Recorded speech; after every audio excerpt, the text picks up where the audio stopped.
welcome to another episode of Planning Phase Syndicate. Thank you all so much. Tonight we are doing episode 70. I can't believe it's been a year and a half, but we're doing episode 70. The fear of loss is a path to the dark side. At least for JJ it is. Tonight we have a couple of special guests joining me and my co-hosts. We have D. Yoon from Fly Better and Scott Collins from Team Krayt Cup joining us with JJ to talk about how the Krayt Cup went, like we promised from last week. We're also going to be covering the new Aces High, or Hotshots, not Aces High, Hotshots spoiler pack, where they release some very interesting characters overall. With that being said, let's not wait too long. Let's bring everybody in to the stream room. Welcome, everyone. How are you all tonight? Woo! Doing great.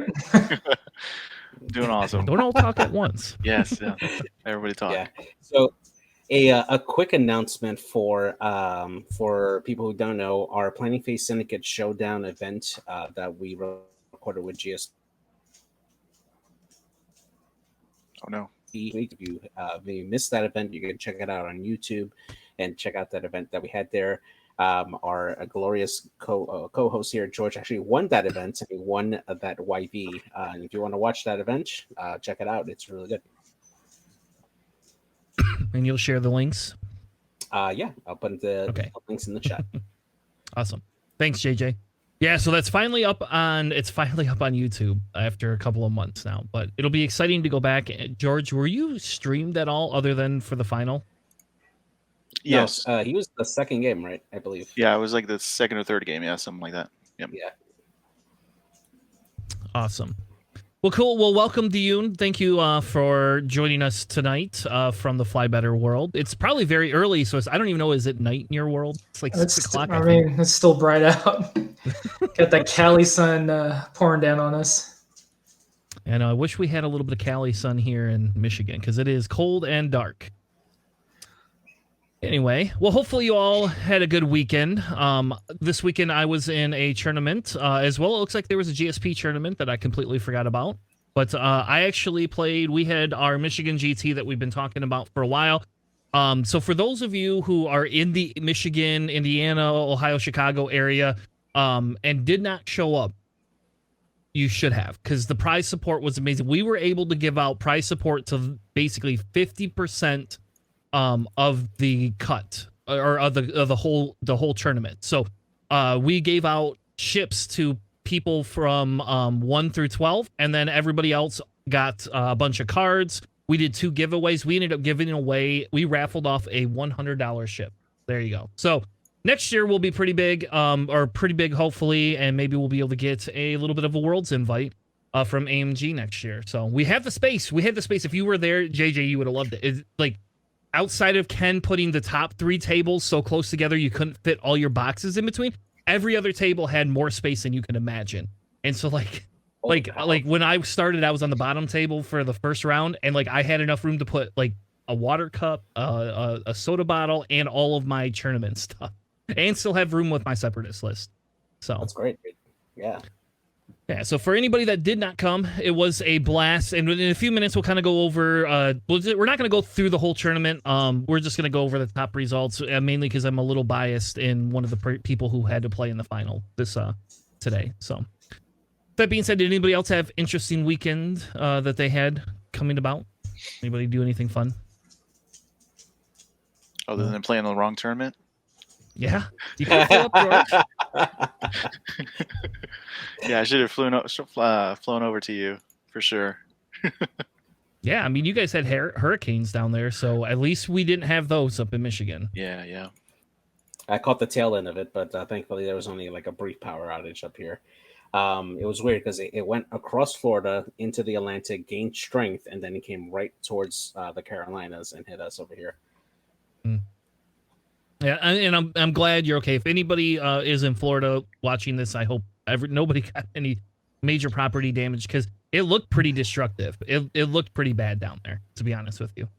So the only people I know in Florida really is George, you. I used to know JJ and Pim. I think Pim lives down there. And other than that, I don't know anybody else that lives down in that area. I don't have any relatives still alive that live down there. So anyway, so why don't we start out talking a little bit about Krayt Cup, right? So we promised that we were going to have a conversation about Krayt Cup, and kind of one of the things that interests me the most about Krayt Cup is the format for the tournament, how they ran it, how it was judged, how all of the intricate pieces kind of went together. Because I think that's interesting when we talk about like AMG kind of shaking things up, right, with new objectives. We have all these objectives that we got. We have a whole different play style than we used to have. And I think that, and I won't speak for AMG, but I feel like they may be cooking up some more interesting tournament stuff, especially now that we're going to be getting like the Battle of Yavin and all these other things coming out. And I'm going to say Yavin, so if it offends anybody, I apologize. But I do that on purpose every time just because it pisses JJ off. He used to correct me every time. So, but yeah, with all these new tournament packs that they have coming out, it'll be interesting to see if they go through and do a little bit of a different style tournament for those of us that want to play more unique, other than just let's do 5 rounds of Swiss and 2 rounds of cut. So we're going to bring D. Can you kind of go over a little bit about the Krayt Cup? Because I think when you originally were going down there, you didn't have a team. You ended up subbing in for Andrew from our NCX league, and you ended up subbing in for him because he ended up, I believe, getting COVID. So, well, was it COVID? I thought it was just a fever, but it was. Yeah, it was just the fever. It ended up being. He thought originally that it was COVID. It ended up becoming just the fever. So yeah. Okay, good. Yeah. I didn't know till pretty late I would be able to attend, but once I figured out I was able to, I just wanted to latch on to a team. Scout was gracious enough to extend me an invite to be an alternate, and then that sorry Andrew, I hope you're feeling great now, but that gave me a spot to jump in and play. Like I honestly thought I was just gonna socialize and make fun of everyone else's bad moves. Instead, I got scrutinized for for questionable play. Well, and that's good. I think it's good. So, D, when's the last tournament that you played in, actually? Other than maybe your locals. Yeah, so I've just been judging pretty hard. Locally, I would play whenever there's a bye, just so everyone gets to play every round. But in a major event, I played at the first Lone Star Open coming out of COVID, but my head was still not straight. I was in kind of a rough place. Before that was pre-COVID, all the way over in Poland for Euros and XTC. So it had been a while since I played anything meaningfully competitive. Oh, okay. And so how did it feel? I guess we're going to stick with you for a minute. How did it feel being able to put ships on the table again? That was terrific. The game's fun. People are fun.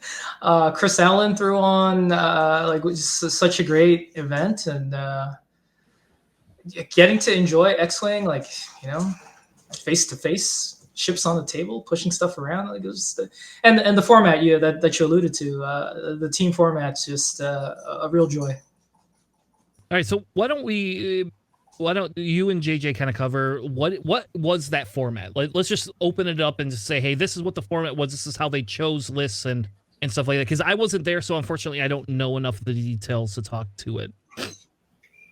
Yeah, so it was a team event. Each team was comprised of 3 players that each had to have individual, or I should say, unique lists by faction. Right, like you're gonna have 2 players play Imperial. It would have to be like a Rebel, Empire, Scum list, for instance. So once you had your team set, then you would be paired off against another team of 3, and you would face off on that round. Your team score would be dictated by number 1. If you had more victories than your opposing team, that would get you a win on your column for your team, and then your team also scored points for each individual game won by each player. Which came into factor in for who made the cut at the end of the tournament there. Now, there were a few teams that ended up getting 1 or 2 of their players missing at the end. Luckily, there was a lot of individuals that came up that ended up becoming essentially free agents that played for the teams that were missing some of the players. And actually, in the final, the team that went to go play against the White Walkers, which ended up winning the tournament. Their player, Noah, and also N Sniper on Discord, he ended up being the alternate that ended up coming in to play for them during the cut, and they did very, very well, making it to the finals. Well, cool. And so when they decided to choose, who it was, did the captains get to pick? Is that kind of how? Yes. So the captains got to face off. It was kind of very similar to XTC, where they would roll for road. One captain will present a list. The opposing captain would assign a faction to face off against that particular list. Then they would submit one, and then the other captain gets to counter that with one of their lists. And then the lists that were left over got to face each other at the end there. Once that's done, then the opposing captain that didn't go first got to select first the scenario out of a deck of cards and assign it to one of the matchups. And then the other captain would assign another scenario, and then there would be 2 scenarios left. And the captain that went first got to assign the out of the 2 scenarios that were remaining to go to the last matchup that was available there. So there was a bit of strategy in assigning both a counter list and a scenario to a particular matchup, which may favor one of your lists. So there was a bit of depth of strategy of how to do that. Team White Walkers was very, very good at assigning their objectives during their play. But yeah, it definitely was a lot of fun. Some of the teams that we faced off with, they just went completely random. They just put their cards behind their back, selected one, and they just threw it on the table somewhere, which is an interesting way to do it. But hey, they ended up making the cut. So, but yeah. So, quick question, I guess, that I have, right, is maybe to D, I hate to say because D's a judge, but does that make judging more difficult because everybody's running a different, a whole different scenario every round? None of the teams are it's just your table is running this scenario.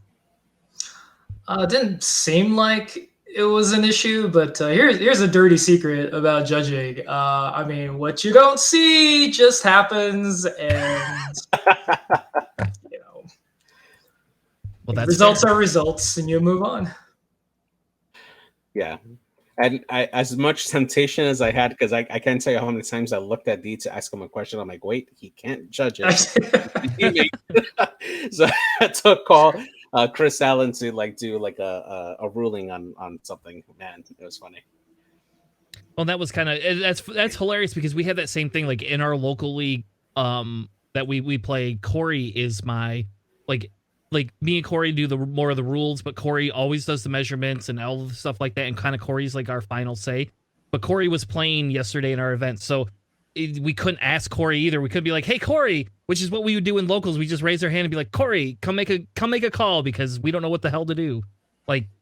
So that's hilarious that happened. So okay, so if the objectives, and I say this because if the objectives being different for each of, or the scenarios, I apologize, being different for each of the different tables really is not a factor in judging, then that seems to be a positive piece to this game, to this format then, is that it gives an even deeper complexity that allows you to actually, go through pairing that you don't have, when we just randomize everything.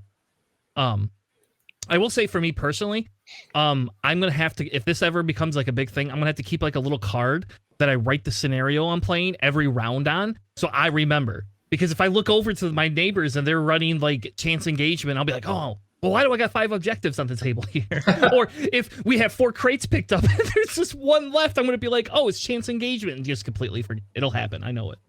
Well, that's neat. I really like that type of a format. And I think that having this discussion, right, kind of leads me to the next thing is, was there anything about this tournament in terms of not who ran it or how it was ran, but about that format that could create problematic experiences throughout the day that it was played? The only real consternation I have about the format is that you need a very competent TO. who can figure out pairings and matchups and tiebreakers and all of that.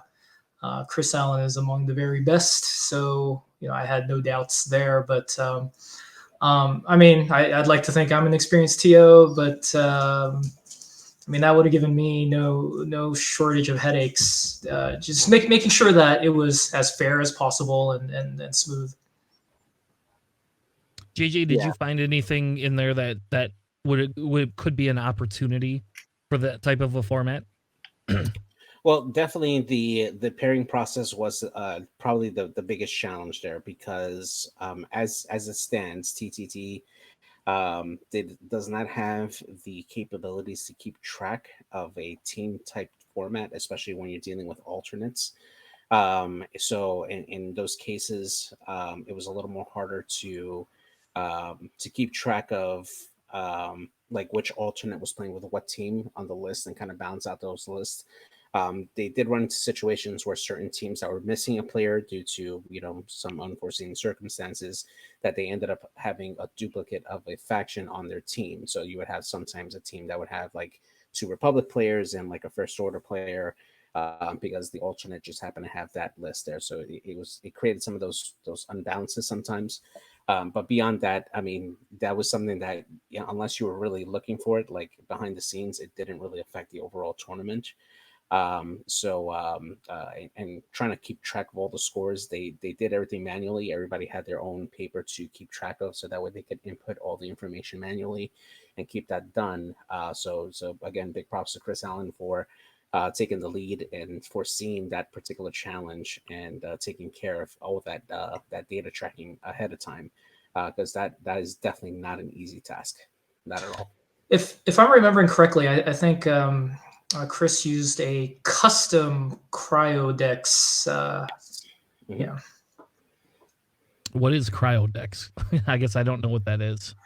Oh, it's the old timey TO tool of running tournaments. Before everything was push notifications, you print everything out, you tape it up, people queue up and find what tables they belong at. Oh, okay. So back in my Destiny day, there you go. I know. Yeah, I used it as recently as the most recent LVO, because internet in that venue was so poor. It's a classic standby. Yep. And that's what everybody used. And that makes, I think that makes sense, right? That's what we had when, again, back in the day when I played Destiny before the pandemic, is you would print it out, everybody would swarm the poll, and then you get angry because you'd be like, I can't read it and I want more time to set up my stupid list. I believe we have a new guest joining us. Scout? Yes. Hey everyone, how's it going? Hey.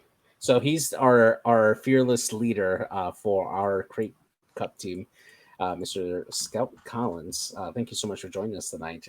So we were just in the middle of talking about like the process for Krayt Cup. And I did give like a brief description for like how pairings were done. One thing I wanted to ask you is, when you were doing the pairings for our teams, did you go in with any particular strategy in mind when you're doing matchups? In hindsight, I definitely should have, but a lot of it was my experience with, I was actually thinking about this on my way home, was like, I know how Boba works, I know how Wam works, I know how Kanan works. I had no solid plan, if I'm being honest. I was just like, this seems good. We should have. We definitely should have. And then D was like, okay, Empire, go eat something.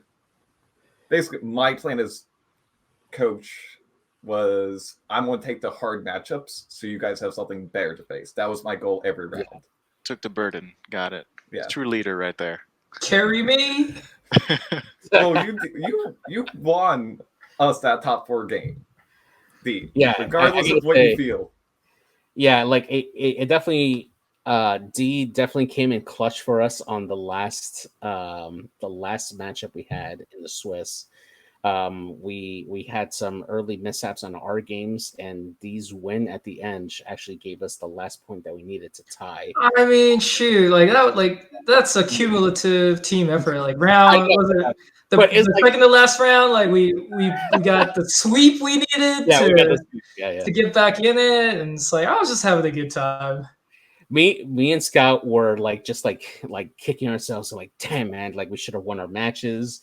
Like we were upset and stuff, and then D won, and then we saw the points come up, and they were like, "Oh my god, we made it!" And we're like jumping and like clapping. It was amazing. It was amazing. It was one of the most perfect moments, man. It was great. Making cut feels good, when you do it by the skin of your teeth. You're like, yeah. Well, not even Sneak in there. knowing that we were that close. That was the thing. It's like when the White Walkers like wiped, it made it feel like, okay, that's bad. And then every round was like, I don't know where we're at this point.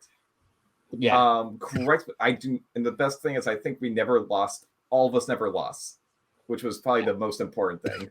Yeah, we were never swept, which is great. Yeah. And then we swept Revenge of the Swiss. Do you guys remember that team's name? Round. Mountain something, I forget. I will have to go back and look it up. No, Bantha something.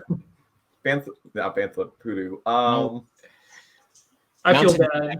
Mountain Dewbacks, that's the name. There it is. Yeah, so Was that it? There we go. That's a cool next name. day, we start getting ready to pair off. We throw some stupid ideas.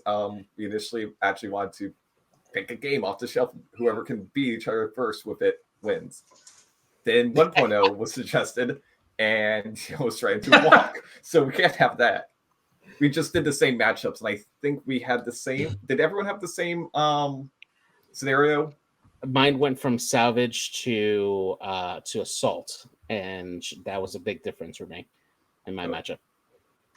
Did your scenario change for that matchup? It did. I don't recall from what to what though. No. But I faced the same exact squad. Same result. Yeah, they were just like, okay, let's just do the same. Let's just do. I don't know why they agreed to it. I really don't know, but it was random both times too, because he literally just randomized the pick, and they just happened to come out exactly the same, minus the scenarios. But yeah, we just got lucky on that matchup. It was great. Yeah, you can actually later probably give it like a couple months. I was on stream with GSP with that wild card match, and I want to say I need to time it again. I think we spent 12 minutes on planning phase in round 4 of the game, like easily 12 minutes on just dials.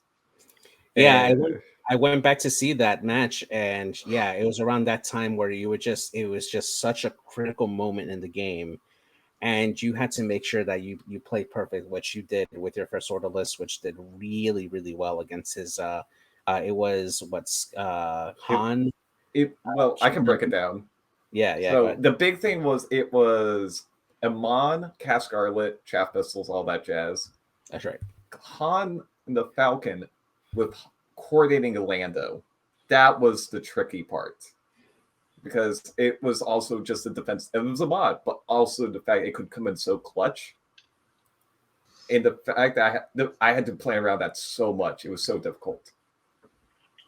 He did misplay a couple times. He forgot Marauder on, I think it was Cath. That probably could have done something, but he, probably one of the best games I've ever played in a very long time. Man. Well, that's exciting. And so we were talking a little bit about the format. So Scout, I'll ask you, we kind of talked about pros and cons, right? Because I'm just, so you know, I'm very excited by this type of a thing because I think it adds a complexity level to tournament play. And to me, that's very interesting. So one of the things that we had kind of talked a little bit about was there opportunities. So did you feel that there was any sort of opportunities that, could change or maybe affect if other people wanted to adopt this format? So I've played in team tournaments before. Both we have one locally in Atlanta area, and I played one in the Twin Trilogies online tournament with some people. I think it was earlier this year. And team tournaments bring a lot of different aspects of the game where it's like, for example, a lot of us are like, okay, I'm facing this matchup and I know the scenario. That's it. But here, there's a chance that's like, oh, I get to try this matchup with a scenario that I got to choose. Where it's like, I don't do well at salvage, but if I play it against an opponent I'm not expecting to be good at it, it's going to be a more interesting fight than just straight up normal tournament play. It leads to more interesting games, I think. If that can make sense. Yes, that makes sense. So, all right. So I guess we could talk a little bit about your team's list and how they interacted. When the decision came for list making or list building, was there a determination or decision, a group decision on what list would be run? So when D subbed in, did you just say, "Hey, you're gonna run this list? This is what you get, baby," or did you all kind of come up with your own list that you wanted to run? No, not at all. This was my first Krayt Cup. My only thing I wanted to play in this tournament was Kylo and have a cloak token. If you watch my stream game, you'll understand why. I have a oversized cloak token that's like this big that I've had since Whisper with Vader was a bit thing. So I was like, I gotta play this. But no, I just told JJ and Andrew, who was initially our third, just play what you want to have fun with. I'm not here to try hard. I'm here that I want to have fun with this tournament. And that indeed something I was like, fly whatever you want, as long as it's not overlapping with either of our. But you told me we were sweaty tryharding. Andrew probably. I did not. Andrew was convinced we would try hard. I'm like, no, sir. You can, if you want to try hard, go sign up for the White Walkers. They're the tryhards. I ain't. We're the tryhards that get custom shirts. Oh, that's true. You all didn't say the name of your team this whole time. We're Yasby Yasby's Baddies, officially endorsed by Rathos himself. That's right. I'm Rathos. I am the Asian singularity. I am all Asians. Okay, sure. I can't argue with this. No one knows what he looks like. I should think. Do I have him on Facebook? I might. He uses his Scout's cloak token to mask his face, like with blur on TV. Like, that's what he uses. That's how he sneaks in and out. No one knows. As I say, I don't think I've ever, because D, you guys don't do video, and I think that's the only place I've ever heard him on a podcast. So, well, you did video for us. This is a face for radio. Yeah, there you go. I don't know about that. I disagree with you a little bit on that. Maybe you and Ryan should try that. You guys do video, and then we can see you. Then we can see every time you sigh when Ryan says something, and I think that's why you don't do videos, because you can hear it a little bit sometimes, but I feel like it's just like then nobody can see you, and then you could just sigh and shake your head every time, and nobody knows. Farmer's beautiful. I would be lost in his eyes forever. That's what the exclusive is. You get on Discord. You don't publish the video, but you do the live video as the Patreon exclusive for the live podcast. Oh, yeah. There you go. Okay, so you want us to go over our list, sir?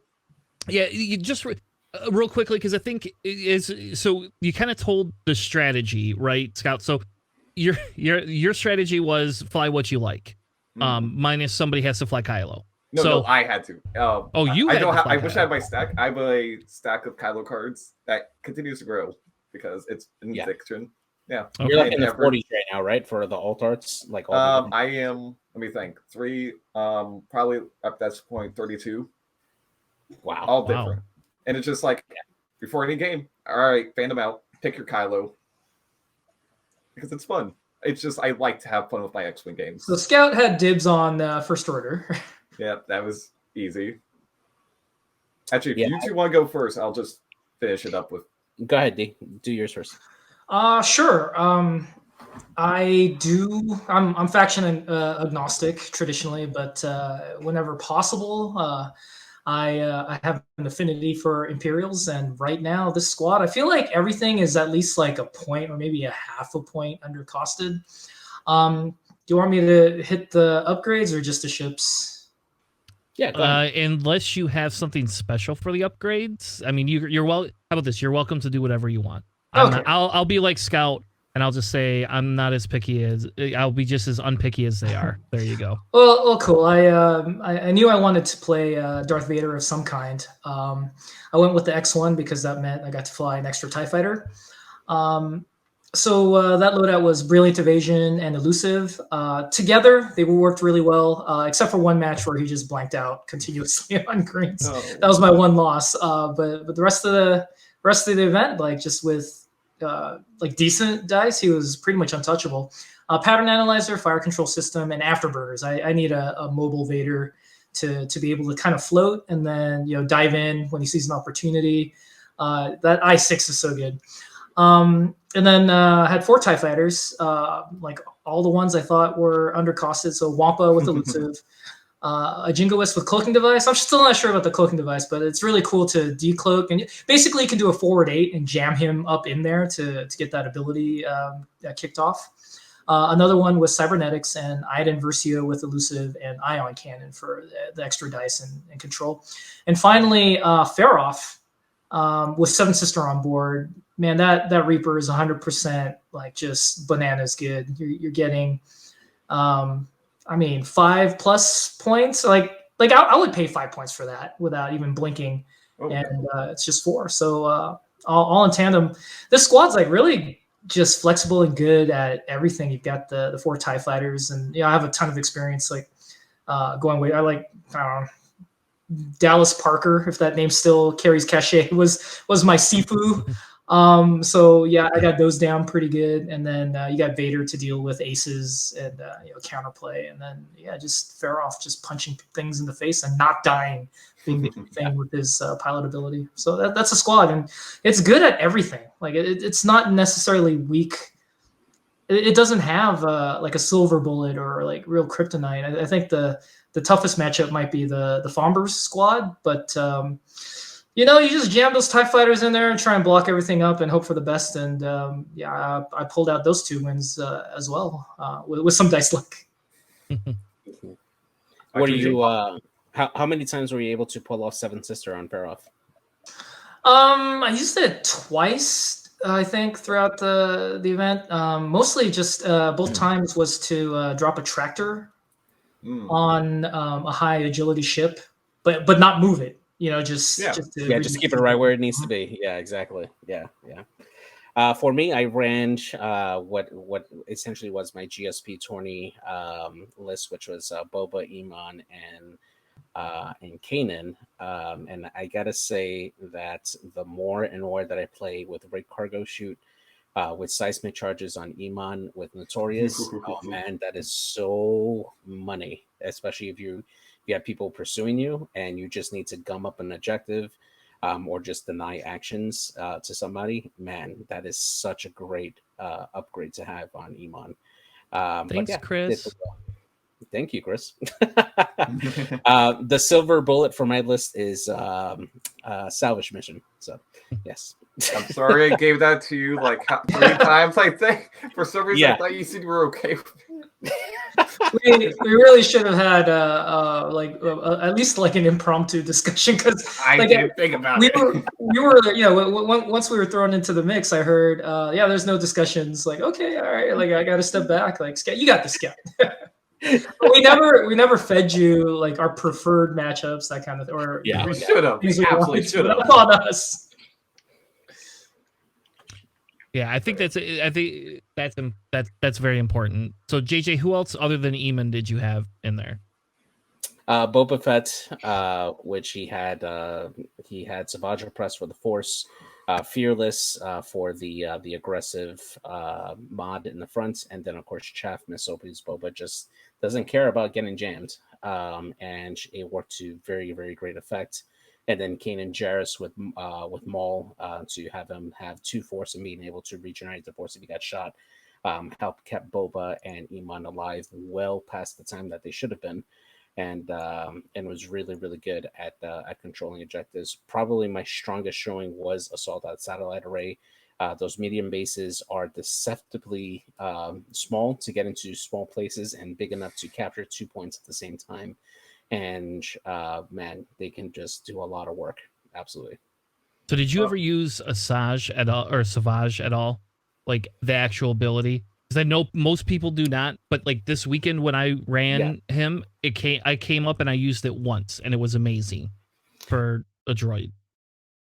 So yeah, so just going over my list there for Ahsoka Tano. Previously, early in that round, I was facing off against a list that had Hyena bombers stationed towards the center of the map. I was able to use Kira, that was on Iman and Zayman, to help allow Iman to overlap the center objective, bringing the rear of Iman to bear onto the parked Hyena bombers. And then I used Boba to essentially use Ahsoka Tano's ability. You get to spend a force and allow a friendly ship in your rear arc, on your rear half arc, to take a red focus, which allowed Iman, along with Kanan's ability, to withstand four separate shots from bombers that was shooting at range 3 through an obstruction, to survive those attacks, to then on the following round set up a bombing run with seismic charges to start taking out the rocks that those Hyena bombers are on, allowing me to also then set up the proximity mines right after that on a follow-up bombing run and wipe out those bombs, and then allow Boba to get around from behind without having to worry about those bombers rotating and dropping their proximity mines in Boba's path. So that was a very big use of that of the Ahsoka Tano crew on Boba that helped me set up that particular string of events to help me win that round. Yeah. Cool. All right, Scout, your list. So my list was Kylo Ren and the TIE Silencer, String Maneuvers, because why not? It's Kylo Ren. Being able to knife fight is amazing. Sinister Scrambler, because cloaking is fun, and I needed an excuse for a cloak. And Advanced Proton Torps, which I think I only fired twice. I didn't actually fire as many times as I thought I would. I legitimately might just consider dropping Sinister Scrambler for Proton Torps. We'll see. Otherwise, Commander Malus, Marksmanship, Clusters, easy. Scorch, Predator, Fanatical, Optics, easy. Static, Proud Tradition, Ion Cannon. Standard.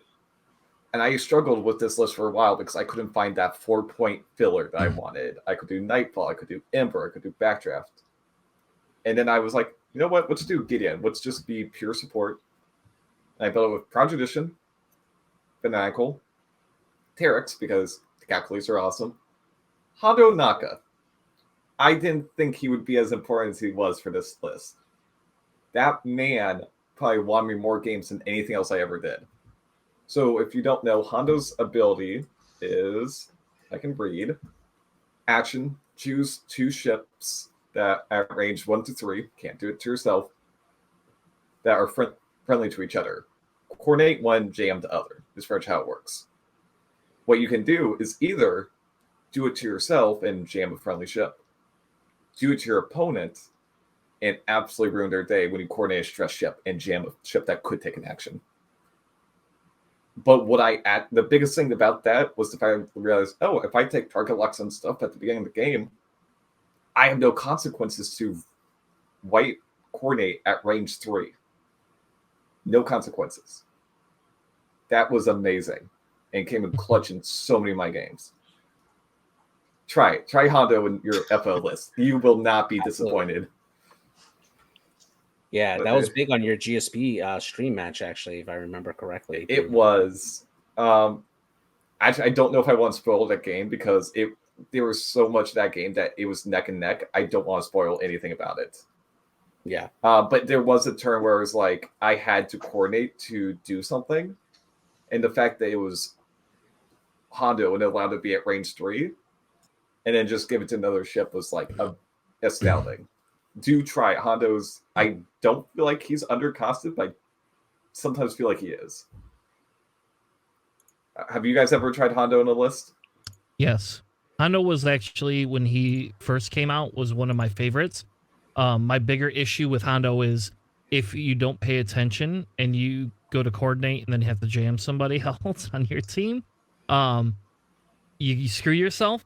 But then I found out you can coordinate a stressed ship and then jam the ship you want on your opponent's team. Yep. And once I figured that out, I used to run it on a fire spray. So just for poops and giggles, I'd run it on a fire spray, because then it would just be like, here you go, you know, you lose your force point, but here is Boba or Eamon coming in and just jamming somebody that needs to be jammed. Yeah. It was, to me, that was really good. I like that a lot. Yeah. The only time I've ever played Hondo was actually on a resistance list with Nodin. So essentially, what I would do is it would be Nodin with 4 Y-Wings with R3 astromech. So turn 1, you have each of the Y-Wings do 2 locks on 2 different asteroids. So that way you can coordinate one of the Y-Wings into like a boost calculate, and then they could do a target lock, and then you could jam another Y-Wing, and they lose 1 of their 2 locks that they have on the asteroids. Easy. Like, it was so good. Love it. Yeah. Well, all right. Well, I think we've kind of covered Krayt Cup quite a bit. I think, you know, like I said, I think that the idea of it being an alternative format, and this is kind of what I want to wrap up before we move on to something else, is, do we feel that this is a viable tournament, format that can be used, going forward?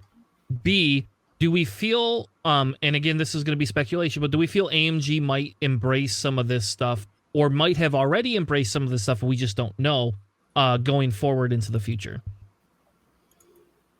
I think it's something that's viable. Honestly, for our next Planning Phase Syndicate Showdown, which will be sometime probably March or April of next year, I'm actually considering setting that up as a team tournament if we can get that again, especially since it'll be exactly where we had Krayt Cup. And I think that'll be a fun style to do that, especially if we can get like a set of ships for the winners. I think that would be something that could be very, very viable. I would like to see something that's similar to be run like at Adepticon for Worlds, because I think you can get a lot more participation for that. But of course, everybody's there for Worlds. But yeah, I think it's definitely a very fun alternative. I think the biggest thing about the team tournament is it makes a lot more. It's team based, so it's not like, for example, the fact that both JJ and I lost in round 5, but D was able to win to make it matter, is a lot of, like, it just feels amazing to have games like that, or just tournaments where it's like it's a team effort instead of just I did it, I'm the only one that did it. Yeah. And then Krayt Cup is also just like its own level of nonsense. So I think that there's a reason why it's a team tournament and not a normal tournament, because it's Krayt Cup. It's fun. But no, I would love for AMG to embrace it, but if I had to choose, I'd rather them embrace making new scenarios than focusing on alternative like game modes. Yeah, definitely agree on that. Yeah. D, what do you think? It's definitely viable. I mean, we see it annually on a massive scale for XTC. True.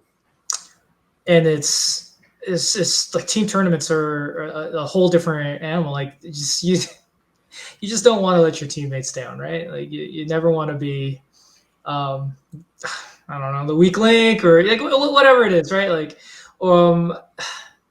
I went all the way over to pull into play. It's like, I feel like I pulled my weight, but then there was a loss in there. I'm like, oh, if only I played a little bit better in that one match, we might have finished, higher up. And it's there's a lot of weight. Like, it's okay, and that's exciting.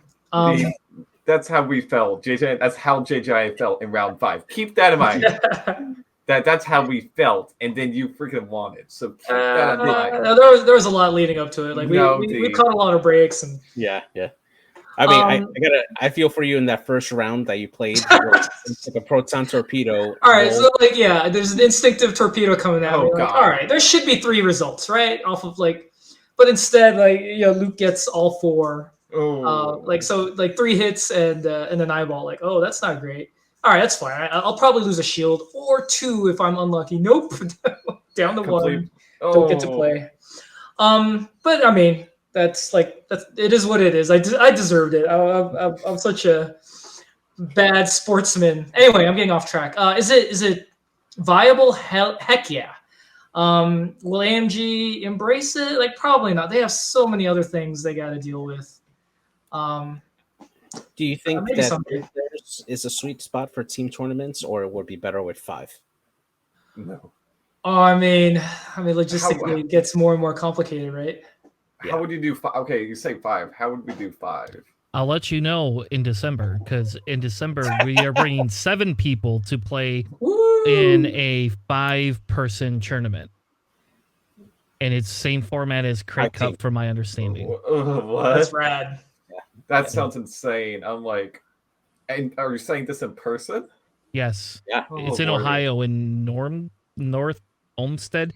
It's called the Rust Cup, but it used to be called, it used to be called the Rust Cup, but now it's called Outriders. I think. It's the Outrider Cup. Mhm. If it were to become officially sanctioned, recognized as a form of play, like it'd be really fascinating watching, all the different players like jockey to form the stacked teams of ringers. Yeah, that'd be hilarious. We all know Duncan would immediately Yeah. jump that, be like, all right. That's the danger of that. That Honestly, is.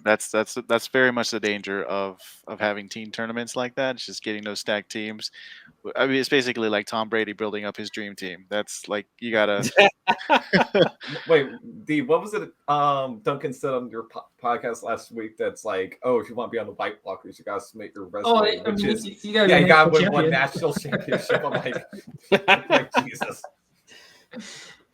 That being said, Like, coward, fight me. He dodged me twice. I wasn't giving it to You you did. guys. I was stupid. I got my ass with like Duncan twice, round 3, and then top 4. I was like, nah, I'm done.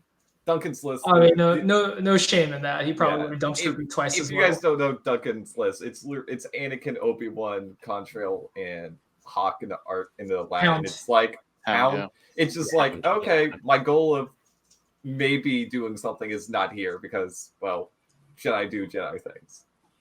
The man is amazing, and like absolutely amazing at the game, but it is incredibly frustrating to play against.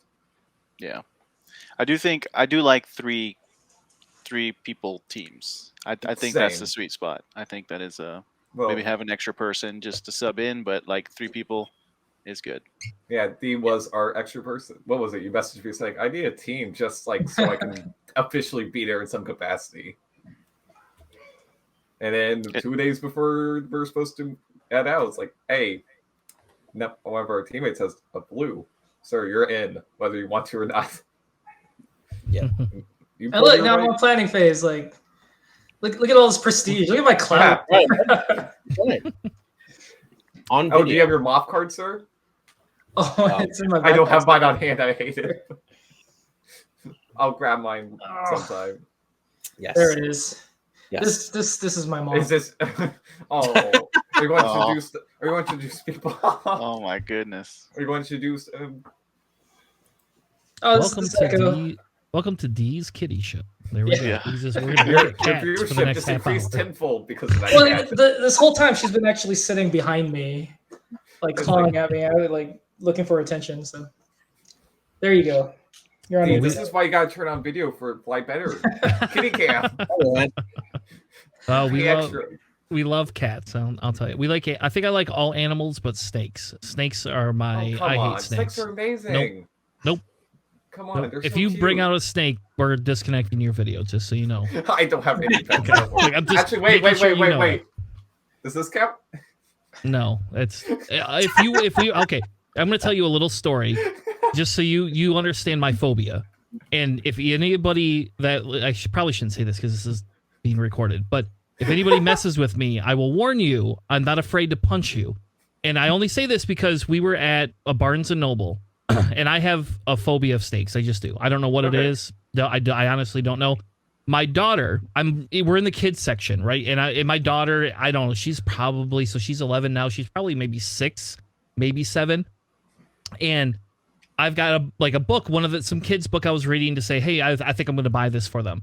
She taps me on the shoulder and says, hey, Dad. I turn around and she's got this black cobra with like this big red tongue that does this little dance and sticks it right in my face. And I instinctively punched at it, missed it, and hit her in the stomach. Oh God! Right in the middle of the store. Like Dude. just like I was like, oh honey, I'm Okay. really sorry.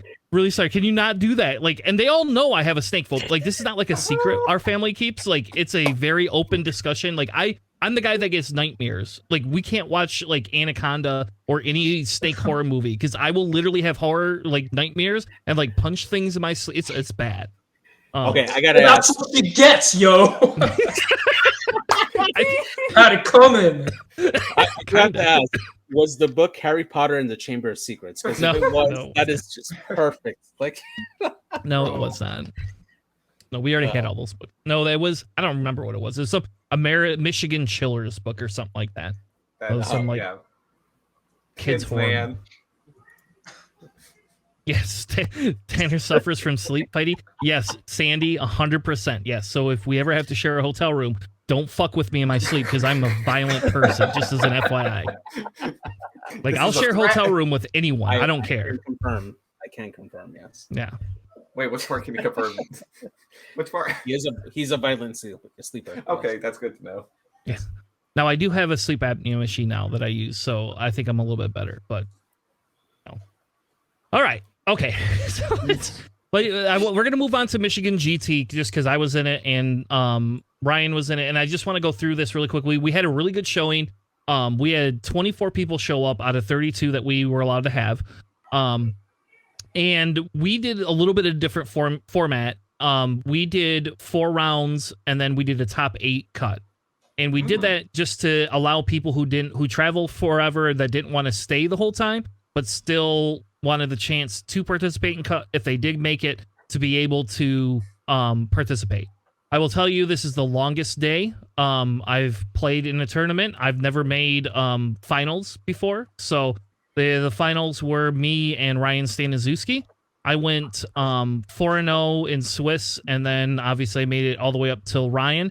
And then, as you can see by the timer on my phone, which is a cool app if anybody wants it, that a friend of mine made, that you can use for Tournament X-Wing, and yes, it randomizes the timer and hides it. We tied 19-19 in the 7th round. Wow. When time got called. And then we ended up doing a road roll for it. So there's me and Ryan. Ryan got first place. I got second place. It was a very fun tournament. And it was funny because it was so late at night. Ryan and I were talking. We were having a conversation. Do we just road roll for winner? Like, does it really matter? And then I said, well, it does for me because I've never won a tournament. So if I road roll and win the tournament, it doesn't feel legit. Like, it just doesn't. You know, like, I can't actually say that I won in a final. I have to be like, well, technically speaking. I have a question. Yes. Is it more of a, would it be more of a win than when Brian Farmer won a system open? I don't know how. Did he win a system? He won a system. Oh wait, open. are you not? Oh wait, you're not? So system open happened. What was that? Staniszewski? Was that who he fought? Because it was another Brian one. Yeah, and AMG was it? It was AMG. It was FFG OP. It was FFG. Okay. Yeah. And they published winner Ryan Farmer. The man came in second. Oh, on the official website. It was great. I remember that. That was funny as hell. all right. No, I must not have been around for that. That's hilarious. Yeah, so would you count that as a more true win than what if you would have won via road? That's the question. I don't know. I don't know. I don't have an answer to that. I don't know. Like we talked about the road roll and yeah, I guess probably not because it's just an FFG misprint. But that's pretty hilarious. So I can't believe FFG did that. I don't know. FFG does a lot of silly things though, so I don't know what to tell you. So yeah, so there's us. We like they gave us cups that says Michigan GT Championship, first place, second place. It was pretty cool. Like I said, there was a lot of really good prize support that we had. I walked home with a bunch of Mandalorian stuff.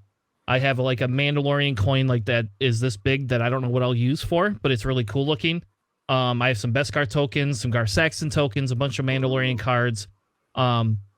And then I took home, I don't know, whatever the Rebel pack was. That was my prize. Phoenix as Cell. well. There you go. Phoenix Cell. I already own one of them, so I don't know what I'm going to do with it. I don't need any more A-Wings. No offense to Nabi. but until they lower A-Wing costs to be viable, like I don't know what I'll do with it. So here was the two lists. There was Ryan's list versus my list. Ryan ran. Oh, you probably can't see it. Hold on, let me fix that. But Ryan essentially ran a resistance list. And his list was the Chewbacca with Notorious, Marksmanship, Ray, FTC, and Ray's Millennial Falcon. Kazuto with R2-D2, which, by the way, I didn't know R2-D2 could do everything that it does, but Kaz lived a million times longer than Kaz should have lived. Shield upgrade, Kaz's Fireball, and how about this? You can, you could turn your card over and then slam and turn the same card back over again so that you can get rid of your disarm token. Like, that's just crazy. So, like, I don't know. That's really good. Like, I think that's a really good Kaz build. And if you want like kind of a bait ship, and then he had Wilsa and Kai in the Y-Wings, with expert handling, ion cannons, and bomblet generator and proton bombs, which, by the way, he got 0 bombs off but 1 the whole game. And the 1 bomb that he got off hit nobody. So, like, the bombs did nothing pretty much. And then he had Finn Pod with the ridiculous, heroic, elusive, and perceptive co-pilot, which I hate Finn Pod with a passion, by the way. Did the bombs deny you any area though? Like even if they don't do damage, just the threat of them often is sufficient to, hurt your opponent. I would say it would have been if so he had the 2 Y-Wings he put on opposite sides of the board, and the 1 Y-Wing that dropped the bomblet generator, Finn was right by. And then when he went past Finn, Finn was behind it, so he never dropped another one after that. The proton bomb one, there was never a ship by there until he killed my bomber. And then at that point, there was no point in killing and dropping a bomb because there's no ships by there. So the one ship, the bomblet generator ship, did not actually make me worry because Jango was at full health. So it's like, well, if I take 2 damage on 2 shields, I'd rather be able to get past Finn, take 2 damage, and drop a proxy on Finn, because that's the easiest way to kill Finn. Because Finn does not want to die. Like, I hate Finn with a passion, only with that build. Like, if Finn didn't have Perceptive Co-Pilot, Heroic, and Elusive, and it's not even Elusive, it's just that Heroic and Perceptive Co-Pilot. If he does not have those, I don't care. You can keep Finn. But him being able to add that blank dice, so you roll, so Finn strains himself, gets 1 red dice, it's blank, adds a second one, or green dice, adds a second one, and heroics them, and then all of a sudden gets 2 evades. I hate it. Bothers the piss out of me. That's almost like 5 points worth of value. It absolutely is. How much has been 3? Yeah. I feel like, and this is me with my experience, I feel like if you just reduce the amount that Finn can take, it'd be fine. I would agree with you. Get rid of the crew slot. If you get rid of a crew slot, he could keep his 9 points. I don't care then. Well, okay. What else can Finn take for that? If he Lens optics or pattern analyzer. Obviously shield upgrade. Well, yeah, shield upgrade, heroic, and elusive. That actually seems pretty all right. Yeah. I think it's the perceptive. It's the ability to have the double focus and be able to give the blank, take a strain, make the focus into a new hit. I think that's the bigger, for me personally, that's the bigger negative play experience, I guess. And it's not really that bad of an experience. He just feels bad because he can take ships off the board. Finn can do that, and Finn cannot die. Though I will tell you, towards the end of the game, Ryan was up 2 points. And my Jango, so by the way, if you run a fire spray and you are going to face more than 2 or 3 people shooting, just take the stupid reinforced token. Just do it. Like, I don't care what anybody, like, the one thing that running Boba Eamon taught me was when Eamon was in a jam because he wanted to bomb you, you take the reinforced token with the Mandos every time. Like, it's just 100% a great call. And I didn't like doing it on Jango because it's red. But after a while, it was like Ryan had so many shots on Jango. It was like reinforce. Oh, I just denied 4 damage, that round. And it's amazing. It's just, oh my God. But at the very end, Jango was kind of like caught in the center and Chewie was getting really like long ball shots. And Jango's in the center. I kill Kaz. Chewie has 2 bad shots into Django. Django's on 3 health. Django 2 banks. With my stress, still have my stress. Contraband, take my second stress and grab a reinforce for the back. Here's Finpod sitting there, and all I got to do is drop a proxy next round, and Finpod's gonna hit it. But I end up killing Finpod with his 2 health. I don't know how I did it, but I kill Finpod, and I like go like this. I'm like, hells yeah! And I just like scream and like because there's nobody there because it's like 10 o'clock at night, and I was so fucking excited. And then Ryan goes, "You didn't win yet." I was like, I'm sorry, I didn't mean I won. But like I felt like it's like all of a sudden like there's 2 more points, baby, right there. I not only I tied it up, or I was ahead because he hadn't half Grievous yet. And so I was so excited because I was in the lead, and I was like, I'm gonna beat Ryan. I could actually beat Ryan. Like this can go. This has to be something we could talk about now. But no.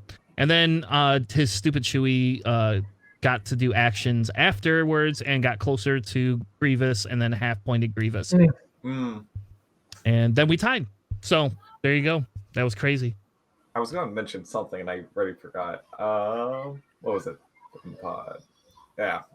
Now I can't remember. Dang it. Yep. And I'm running George's list basically, except for instead of Help, I ran Savage and Notorious and VTG. That's essentially some of the only changes. I will tell you, Savage's ability. That's why I asked you earlier, JJ, about Savage, because I used Savage once. And I did it once. I took a bomber that was going towards Gar Saxton, and I rammed the bomber into Gar Saxton. And I had 2 Inquisitors that could possibly shoot him, plus Gar Saxton, who I thought. And then in the end, the Inquisitors, for whatever reason, didn't shoot at him. But the bomber ran right into there and took the double calculates, and then Django moves up from the side because Django's flanking, and Django has range on the bomber, and I used the Force to give a focus token to the stupid bomber, thinking that he's going to get shot. So it had a focus token and 2 calculates, and then I didn't need any of them. So it didn't matter. Oh, I remember what I was going to bring up about Django and reinforcing. The reason why it's like Django specifically is like, oh, taking reinforcements is fine. He wants to do blues anyway. It's Django. He wants to do the less difficult maneuvers. So, yeah, no, and that's true. You're right. That is true. And you know that contraband. I honestly didn't use the contraband until I was stressed and needed to use it. Like so, there like 50% of my games, I never once touched it. Yeah. And the other issue I had is I couldn't remember to use Notorious 80% of the time. So there you go. Like, okay, wait. Did you remember Notorious more, or did you remember Django's ability more? Django's ability every time. Okay, that's something I have noticed when I play against Django. Generally, online and person, is people forget his ability very quickly. Yep, I find in person Scout it's easier because I ask. So like I ask system phase every time, especially if I know they have system phase. I ask every time, because I feel that they should have the opportunity to be able to do what they want to do. So like I played against like I said, Gar Saxton in the Gauntlet, and they had the stupid little Mando tokens, which I hate. I hate those things with droids, by the way. And maybe D can rule on this, but I'm assuming that when they run your stupid little super commando onto a rock and your droid lands on it, you get your strain. When you execute a 0-stop maneuver, which is not really executing the maneuver, they ruled that I take a second strain. No. So not only did I not get to get rid of the strain, because technically speaking, the card says remove a stress token, not a strain token. You then have the Gar Saxton stupid thing sitting there, and because you overlapped it, I had 2 strains on my bomber for that game half the time. It was annoying. So I don't know if that was how it was supposed to be played, but that's how we played it. That's how they ruled it for us. I'm looking at the ruling for struts, and I'm like, you don't execute a maneuver. Yeah, it's not off the top of my head. I don't think it's a maneuver either. It literally it cancels. Got wrong. Maneuver. Yeah, it didn't affect wait, the game. Did you mention how you cheated? Did you mention how you cheated?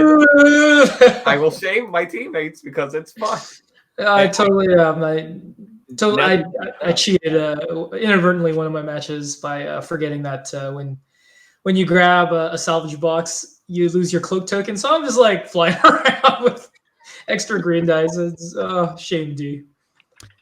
So last thing, and then we're going to move on to the spoilers, because I think I'm more excited about spoilers than tournament results, other than the tournament I was in, which I have to say. And so, George, thank you for the list. Congrats. Like, I will publicly apologize for ever doubting the fact that that list can do damage output, because holy crap. I had at least 3 games. Grievous did 1 shot, and that's it. And other than that, it was just go chase Grievous. Like, yep. Like, I had a Kylo chase Grievous a little bit. And it's like, it just couldn't do damage to Grievous. Grievous just did not want to die at all. And then Grievous killed Kylo at the end. Even though he didn't need to, he did. And it was glorious. That part was glorious. Wait, was it Wilo or Silo? Wilo. Okay. It was Crispy's list, except for it had the extreme maneuvers, Kylo, and it had the grudge with Daredevil. And that list still gives me nightmares. I don't care what anybody says. I find that funny that everyone has issues with it. I faced that list twice. 1 round, 2nd round in Krayt Cup. And I just was like, you know what I can do? Hey, I'm going to just ionize these bombers. All right, that works. Yeah, I was like, okay. Well, to be frank, first round, I just kill Dread straight up because he overextended. I was like, okay. And then ionized Grudge is like, okay. You could chaff me, I don't care. Didn't Andrew Cox just win the Corvin Gold Squadron event with that? Oh, did he? It is. I do want to try playing it. It's good. I will tell you 100% that build was better than what Crispy had. The Daredevil. Yeah, except for when when they set them up, Jane had Wilo over here and all 4 other ships over here. And what happened was they came in a block, and so I put Django and a droid, one of my other droids, with Django, and then the bomber was kind of over just a little bit to the right of that. And I stupidly left the maneuver for Django for the first round of 4 straight. After I knew that they were gonna shoot the shaft cloud. And so here goes Django landing across the other side of the shaft cloud, on top of it still, so I couldn't take my reinforce. And then there's almost a half health Django first round. Then Grudge does the hard boost, doesn't drop the proxy because because they're worried about the maneuvers because Django moves last, right? So Grudge doesn't drop a proxy. Then the what's the other one they used? Dread. Yep. Dread boosts, drops a proxy right in front of Django, and I'm like, all right, maybe a 1 hard fits, but probably not. I knew it was coming, so I was doing the 4 straight anyway. And I had my droid just to the right was dialed in a 4 straight or a 3 straight or something like that. Or no, 4 straight because the droid was back farther. Droid 4 straight, barrel rolls to the left, and eats the proxy for Django. Just like it was Django, you can't die. And the funny thing is, my opponent, she messaged me and they told me, well, I was very happy that you killed the proxy with the droid because, oh, by the way, I accidentally dialed the wrong maneuver in for Scorch. Scorch would have hit it before Jacob. And I'm sitting here like, damn it, that sucks. I didn't know that. But you fighting chess yourself. Like you don't think about that though, right? Because technically that pilot, the Scorch could have just gone hard and missed the proxy. So I did what I should have done and tried to kill the rid of the droid. You had no way of knowing that. Yep. And so I didn't. So I killed the droid, and of course the droid took the hit and then hit crit. So the droid just died. The droid did smart. It's just gone. But save Django. Yep. Oh. Yep. But then Django gets to hop over Scorch and drops a proxy out the back and hits Scorch with proxy. So there you go. It worked out in the long run for me. You mentioned stuff like this, and this is probably one of the reasons why I love 2.5 is the way you do scoring now is like that meant something that you were like, I'm gonna keep my more expensive ship alive longer than this 2-pointer, and I love that. It's so I love it. Yeah, and that was Scramble. I will tell you, I don't like Scramble as much with that list, George. That's not my favorite scenario with that list. Isn't that the one where you could park on a rock and just accumulate? Yeah, but you have to take the action. So if you don't take your action and you don't have your calculates, you're unmodded when somebody shoots you. So I don't know, man. Get good. Cover your entire base with a rock. You could do that, but I'll tell you, when I roll 3 green dice with a droid, it doesn't mean they're gonna live. Like, just so you know, it does not mean they're gonna live. Well, I tried. I gave it the advice I could. If I could have average green dice, then it would live. But it does. Like, sometimes you just blank out. That game it did not, so it didn't matter for that game. But all right, so let's move. Let's do spoilers. I'm sorry. I really want to do spoilers because I care about those more than tournament results, and we'll deal with that next week. No offense, JJ. I know you put a lot of work into that. Just don't delete them out of the doc. I really want to cover these spoilers. Yeah, we got them out of the way. I don't care. Let's do it. So, all right. So we have the first 3 that we have up, and each one of you. So we're gonna give D and then Scout the first choice. Which one do they want to cover first? It's pretty apparent for me. Juno Eclipse, very. I don't know what could give it away. Why would it ever be interested in Juno Eclipse? I guess Corn Horn looks pretty tasty. Yes, Corn. All right. So let's start with Corn Horn then. Well, it's exciting that we got him back, right? He's such a big part of the extended fluff. He's back in the T65. Should I read the... Yeah, go ahead. Yep, absolutely. After you declare the defender of an attack, if you have a lock on the defender, a friendly ship may transfer their lock token from you to the defender. So that it's a little confusing. I had to read it several times to parse it, but it's just more Rebels lock sharing shenanigans. And the way I'm reading it, it just says transfer. Like, it doesn't seem to be subject to range restrictions. No way. Judge. Nope. Judge. It's not. I'm out of the the rules adjudication business. I'm not seeing any restrictions there on that. How do you guys read that? Yeah, I agree, because you're just transferring it. It doesn't have a range restriction for transferring a token. Usually the wording for if there would be a restriction, it'll be similar to Holdo in the Resistance that specifies a particular range of the friendly that you can target for swapping tokens. And this one here, there's no range restriction. And the other part that gets missed is that it doesn't have to be a primary attack. So you can actually use Snapshot on Corrin.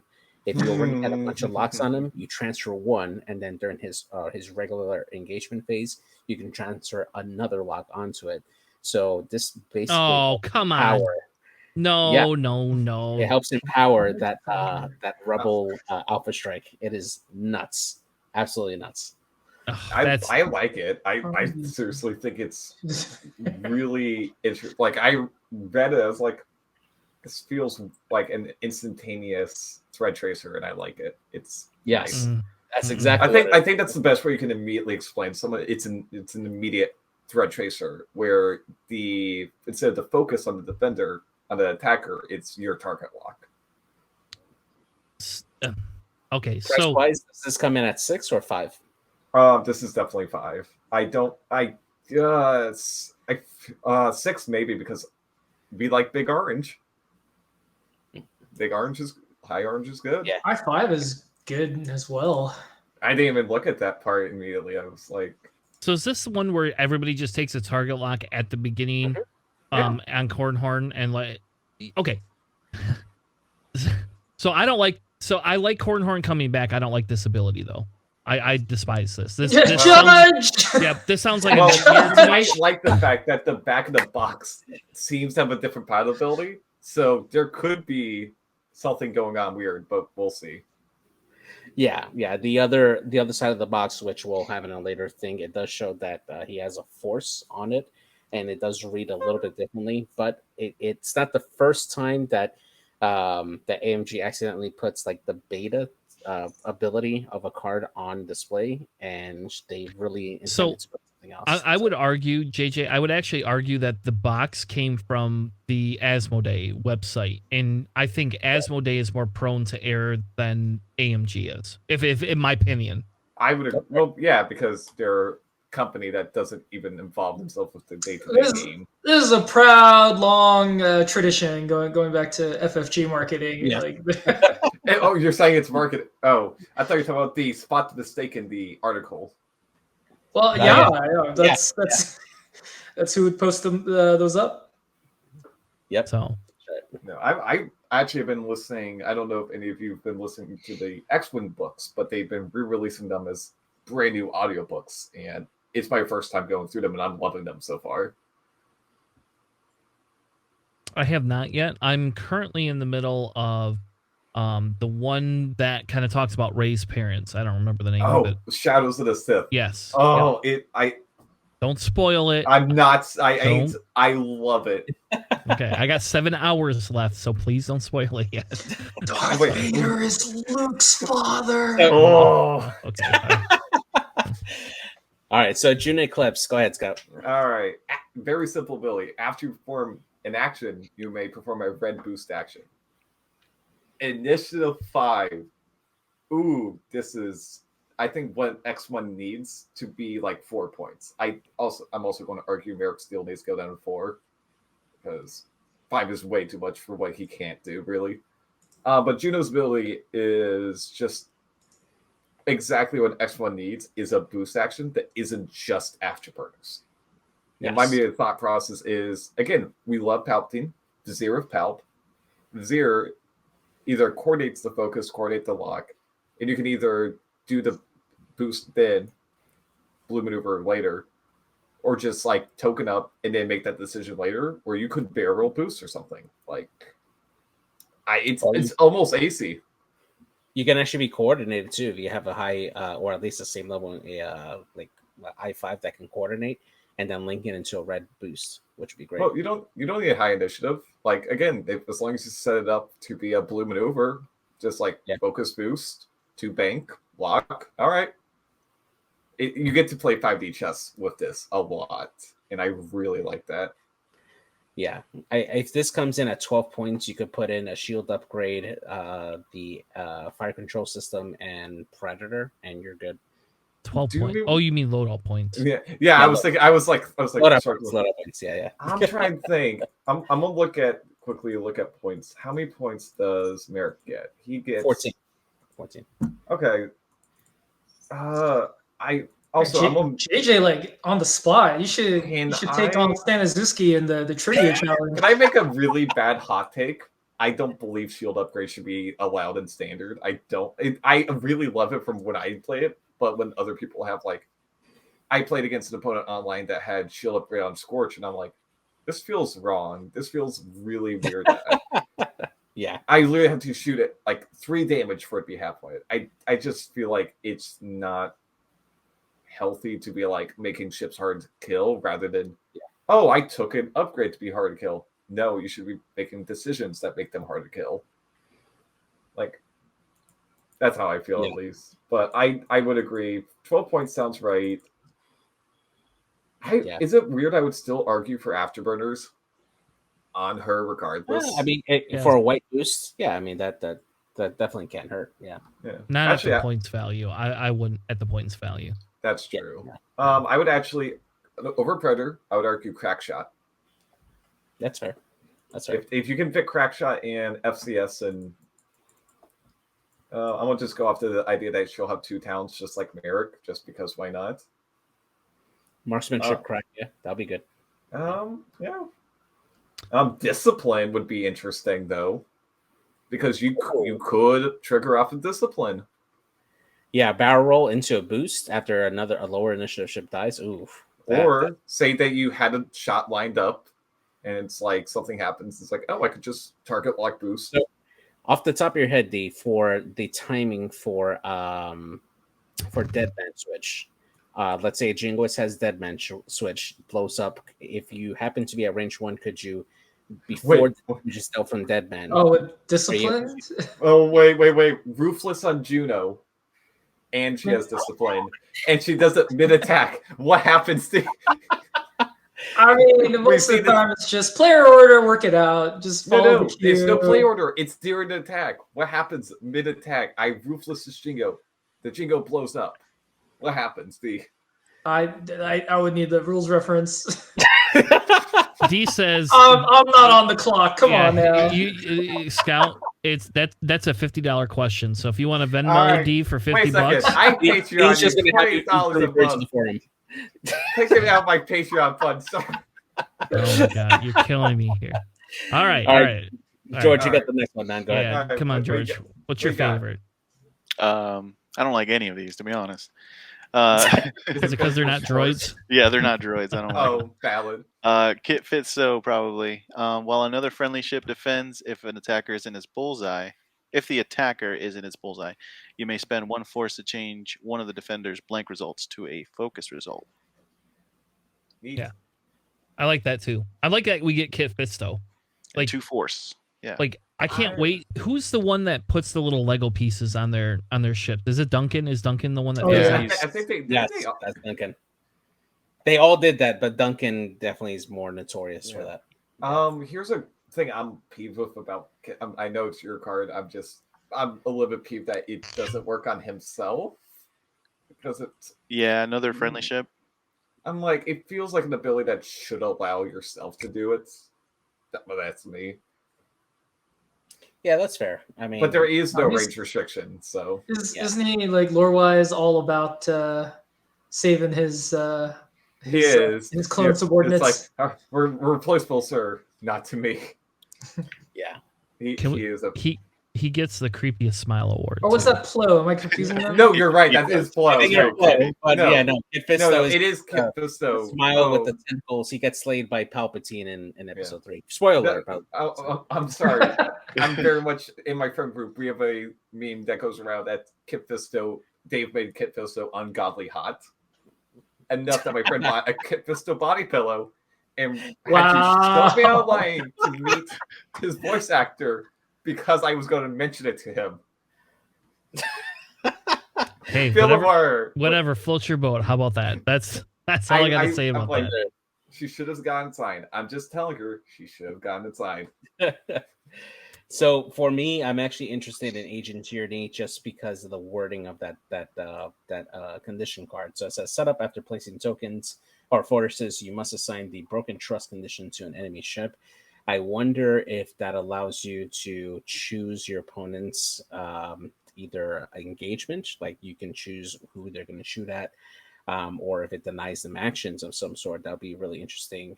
For those who don't know, Agent Tyranny is from the Resistance show. And she's known for basically breaking up the group of friends that are in the Colossus and recruiting one of them over to the First Order. So it'll be really interesting to see what that condition card is going to be. I assume it's going to have to do with jam, but I could be wrong. It'd be horrible if it was, oh, you get to now shoot a friendly ship. That would be the worst. It's like, hey, if there's a friendly ship in your arc, you gotta shoot them. I don't make the rules. Well, now I do. Or it could be like 1.0 Pulp, where if you shoot at the ship, you get a stress for shooting at the ship. No, Can we give 1 point? Would we call? I'm thinking about Rebel Captive now. That's sorry. Yeah, that's what I meant. Rebel Captive. That's what I meant. Sorry. I have an ungodly knowledge still from 1.0, and I don't know why. It never leaves you. Never does. It doesn't, and I remember too much. No, I'm willing to bet it's a string deplete something. That's my guess. Yeah. Again, Chris, it's gonna be cool. Like in my opinion, I'm a big fan of condition cards because it's more. Yes, it's more cards on the table, but it makes more customized interactions. Yeah, I like it too. It reminds me of my Destiny days. So we're not going to go over Sicko because all it says is after you execute a basic maneuver, you may assign the sickening maneuver condition to yourself. We don't know what that is, so it's not really worth talking about. I will point out, Sandy mentioned that they have the gun icon, the gun icon incorrect. Oh God, it's a front arc. Yeah, so that I will say though, if they change the lats to all front arcs versus bow ties, then like I'm good with that because that kills 7th Fleet Gunner to some extent. So actually, can we just how many points is 7th Fleet Gunner anyway? Because that was the card that actually it's 9 points, I want to say. Okay, if I'm being honest, that's actually the biggest part about Duncan's list that drove me nuts the most is like what needs to be an arc, what doesn't. This makes no sense. Please stop, Duncan. It's like, okay, fire convergence. I believe it's like, okay, you have to be in the attack arc of the land. Okay, that makes sense. All right, Seven Fleet Gunner. You have to be, correct me again. Yeah, I'd be in the arc of the attacker. I'm like, Hey, I mean, if that stays that way, you could technically fire convergence your own shot from Sicko. Oh my god! oh, Stop! no. Stop, Jay. We know it's got to be a misprint. There's no way it's not. All right, the last one on this page is Addy Gallia. I don't know. I'm horrible at saying names. Which looks like, I'm assuming this is going to be a 7B and a standard delta. Yes. While you defend at range 1, you blank spend 1 force. If you do, the attacker cannot have the range bonus, and then basically the opposite is true at range 3. I love it. I think that's great. It reminds me of a very specific Inquisitor that I like to run in Empire. So I'm all for it, and we'll be happy to have another Jedi pilot that is not Obi-Wan or Anakin for once that people will want to take. So it'll probably be annoying to play against, I'll tell you that. That I flag's pretty hot. Yeah. Oh yeah, big orange. Yeah, I like that. I think that's a good ship personally. But that's just me. All right, so we have the next set. We have 6 more of them that they somewhat released, and so we're gonna save Hondo for last, because I think Hondo is gonna be a large discussion, personally. But let's go. D, what's your favorite one out of the 6? Ooh. I mean, I guess I'm just feeling some like extended kind of nostalgia, because I'm excited to see Tycho Kelchu coming back. Can't quite pour on the 38 stress you could in first edition, but let's see. Yeah, so while you have 2 or fewer stress, you can do actions. That's awesome. So do you think Tycho will come in at 5 points too, or will we get lucky, and will they give us an A-wing at 3 or 4 points for once? Man, I was just playing against someone who had Jake on the table. It's like so after I killed Jake, he told me like, yeah, you get 4 points. Like, wow, that just feels like a lot, doesn't it? Yeah, To me it does, but I don't like Jake either, though. I hate flying against Jake because you have to kill it. It's like almost like Finn, but not doesn't live as long. Tycho would need something to up his red. So loadout points will matter a whole bunch, but yeah, like the ability to just zoom around and take actions while stressed sounds great to me. Yeah, I mean, because it means you do not have to clear stress. Not that A-wings have almost every maneuver that can clear them, but you now have an option to not clear stress and still take your action. Question is, the free bank is on the table. Yeah, can you link that still? Technically, if you're 2 stress or less. Yeah. Sure. Yep. Okay. Yeah, you could sloop, focus boost, and yeah. And then do a maneuver and do it again. Does Rebel have anything? Well, you can't. No. Well, you can't, because you can't execute red maneuver while stressed, sir. No, I'm saying you do a blue maneuver and then you. Oh yeah. Pop it again. Yeah. No, you pop lane and you sloop back the way you came. Yeah, pop lane. Oh gosh, yeah. Does Rebel have anything that takes stress away for that ship? Sen crew, and Cassian U-wing is the big one. Yeah, Cassian. Sen Rao crew confuses me, and why is this a card with no restrictions? All right, so technically, so Tycho will have to come in at 4 points no matter what, or more. He's just gonna have to. But yeah. I do think that's a really cool card. I'm kind of a little bit excited to go through that for that. All right, George, you're next. What card out of this block interests you? I see a droid or a pilot, actually. Yeah, no droid here, sir. Yeah, separatist. After you fully execute a red maneuver, this is Bolin Das, by the way. Is that how you say their name? I think. Yes. Yeah, Bolin Das. Yeah. After you fully execute a red maneuver, you may choose one enemy ship at range 1. The chosen ship gains 1 stress token, and you may remove 1 stress token. That's pretty dope. Yeah, I see a lot of potential for that. Yeah. Well, think about it. You could give it with Django, right? Just put it with Django. Django doesn't. It's like 2 contrabands almost.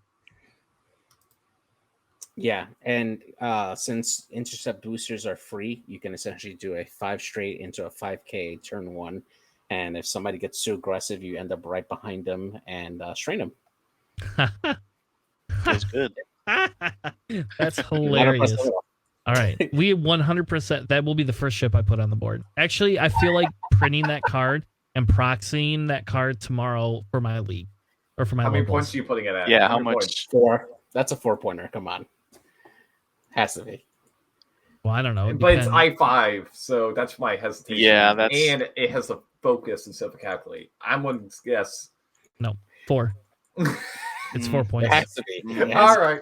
It's a No. tri-fighter. Those things don't live be. no Yeah, matter exactly. It's still a tri-fighter, right? Yeah, exactly. Man, it's 3 agility. It'll live forever. what. No, it does not. Oh, well, How However- about this? Let's make it 2 points. Fuck it. Let's just go all out. Let's make every tri-fighter 2 points. There you go. They'll be we could consider them the exact same thing as TIE fighters, just more maneuverable. Well, no, Now- they have to be 3 points because that would be a TIE interceptor.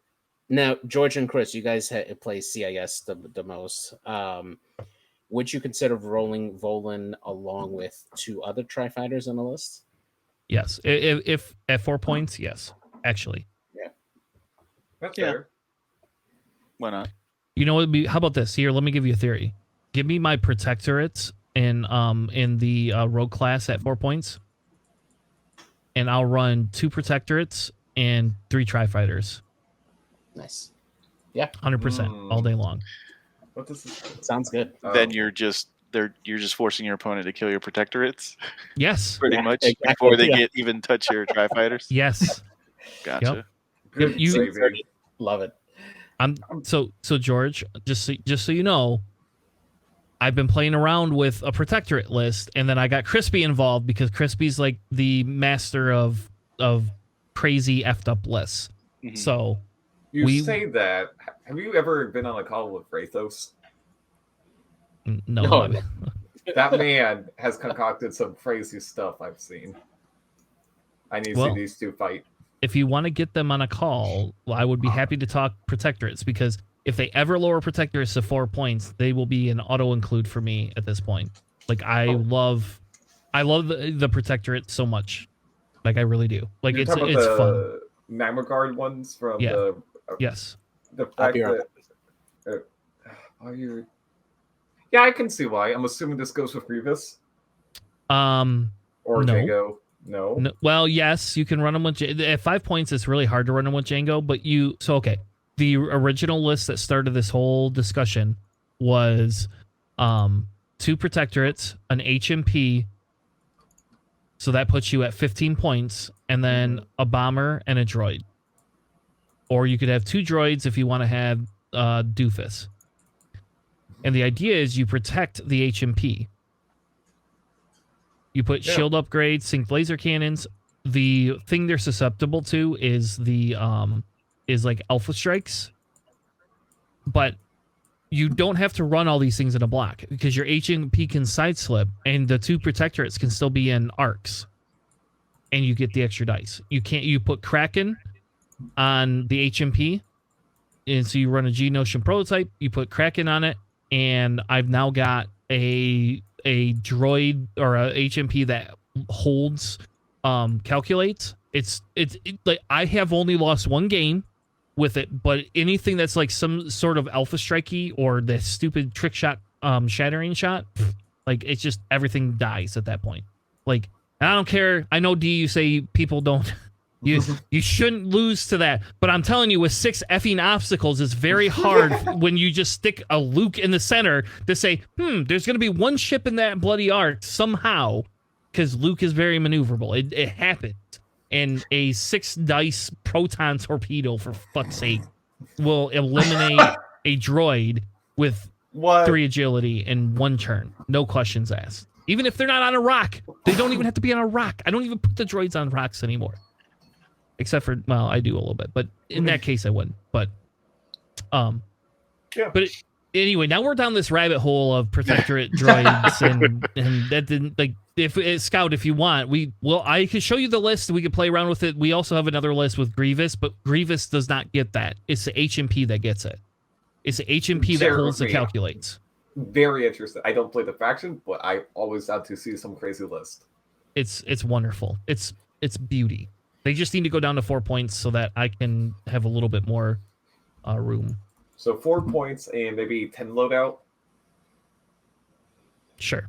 I guess. All right. I guess I would accept that because I would just drop the shield upgrade. So. But right now I can run shield upgrade with them. Yeah, that's pretty good. And I can run Again, shield should be upgrade, heavy laser cannon, and ion cannon. So- Jesus! So- No! It's pretty good. It's pretty good. You could also run sync laser cannon and you don't run independent calculates, so you can calculate share. But we really got to move on because otherwise, I could spend all night having this conversation. Like seriously. Yeah. All right, Scott, what's your favorite out of this bunch? Zay Versio. Her ability is just wholesome to me. Zay Versio, Dilmiko and Aiden's daughter, so the subtitle appropriately. Her father's daughter. Love it. While you defend, if the attacker is damaged, you can reroll one defense die. It's nice. And Initiative 3 is a little bit sad, but it's still a nice ability to have. A ship with 2 agility. And it nullifies the heroic of, oh no, I rolled like blank focus on defense. It allows you that one more like, okay, I could maybe spend the focus here. Yeah. And the one thing though that I don't think that they really kept in mind when designing the ship is who it interacts with, and that would be Finn. Giving Finn yet another reroll on defense. No! It's only for Zay. It's only for Zay. Oh, it's only for Zay. Okay. No, okay. it is literally his father's daughter. It is Okay. just Zay. Yeah. No. They are not giving a resistance. Crisis result. They have heroic for a reason. They don't need it. Thank God. Oh man, No, sir. completely thought sir. it was like just like her No. dad. Yeah, very weird. God, give the faction with heroic. All right, no, they could do it. Just give every faction heroic. Easy. Yeah. All right. So last one here is Gavin Skies. Looks like while you Actually, defend, let me Google. Yeah. Say it and I'll figure it out. While you defend or perform an attack, if the speed of your revealed maneuver is greater than the enemy ships, you may re-roll your blank results, which is really good. I would call this like baby Ricole. And from what I understand, this is attacks, so it doesn't have to be your primary attack. So you can actually do this with torps. So that would be actually really good if you can like equip this either with like a proton torpedo if it had the loadout points for it, or even an ion torpedo with 4 dice. Would be really great at I3 to make sure that you get that ion onto somebody. This is a really, really great piece to add on to a list. I could definitely see this coming in at 4 points, considering everybody else that's at 4 points. Yeah, this is a solid add-on for the Republic. I'm going to just fill in the gap. So his name is Gavin Skies. Skies. Yeah, it's pretty much Skies, and he appears in episode 1 very briefly and participates as Bravo 6. His droid though is R2C4, and for those who don't know the droid offhand, it's a publicly droid. While you perform an attack, you may spend 1 evade token to change a focus result to a hit. Neat. So Nice. Yeah. But I can actually see that being very useful. I3, you get a reroll on your blanks. So do that. Spin your evade on the focus. Yeah. I like it. All right. Yeah. So we already saw Tor Fun, haven't we? Yeah. That's not new. All right. We We don't can need to skip cover that that. one, yeah. All right. So the last one is Hondo Anaka, which I think is going to cause the most discussion piece for Should that. we do the other cards that are available and then do Hondo absolutely last? No, we'll do Hondo now. Yeah, I got it up. Let's just get Hondo out of the way, and because I think Hondo's an I1 fire spray, which is crazy to me, right? But anyway, it's choose 2 non-huge ships at range 0 to 3, so you can do it yourself, that are not friendly to each other. Each ship may perform an action that is on your action bar, even while stressed, in the order of your choice, then gain a calculate token. And then I believe there's a comma, so there's probably more. So I don't know what else it says. So, and correct me if I'm wrong, but from my understanding, this means, so let's say I'm Hondo, I could coordinate Boba, and then I have to coordinate another ship. There's your enemy. You have to coordinate your enemy. Your enemy. Yep. And they can do it even while stressed. So it kind of fixes the other Hondo crew that we have. Except it doesn't. It doesn't. You want to hear it?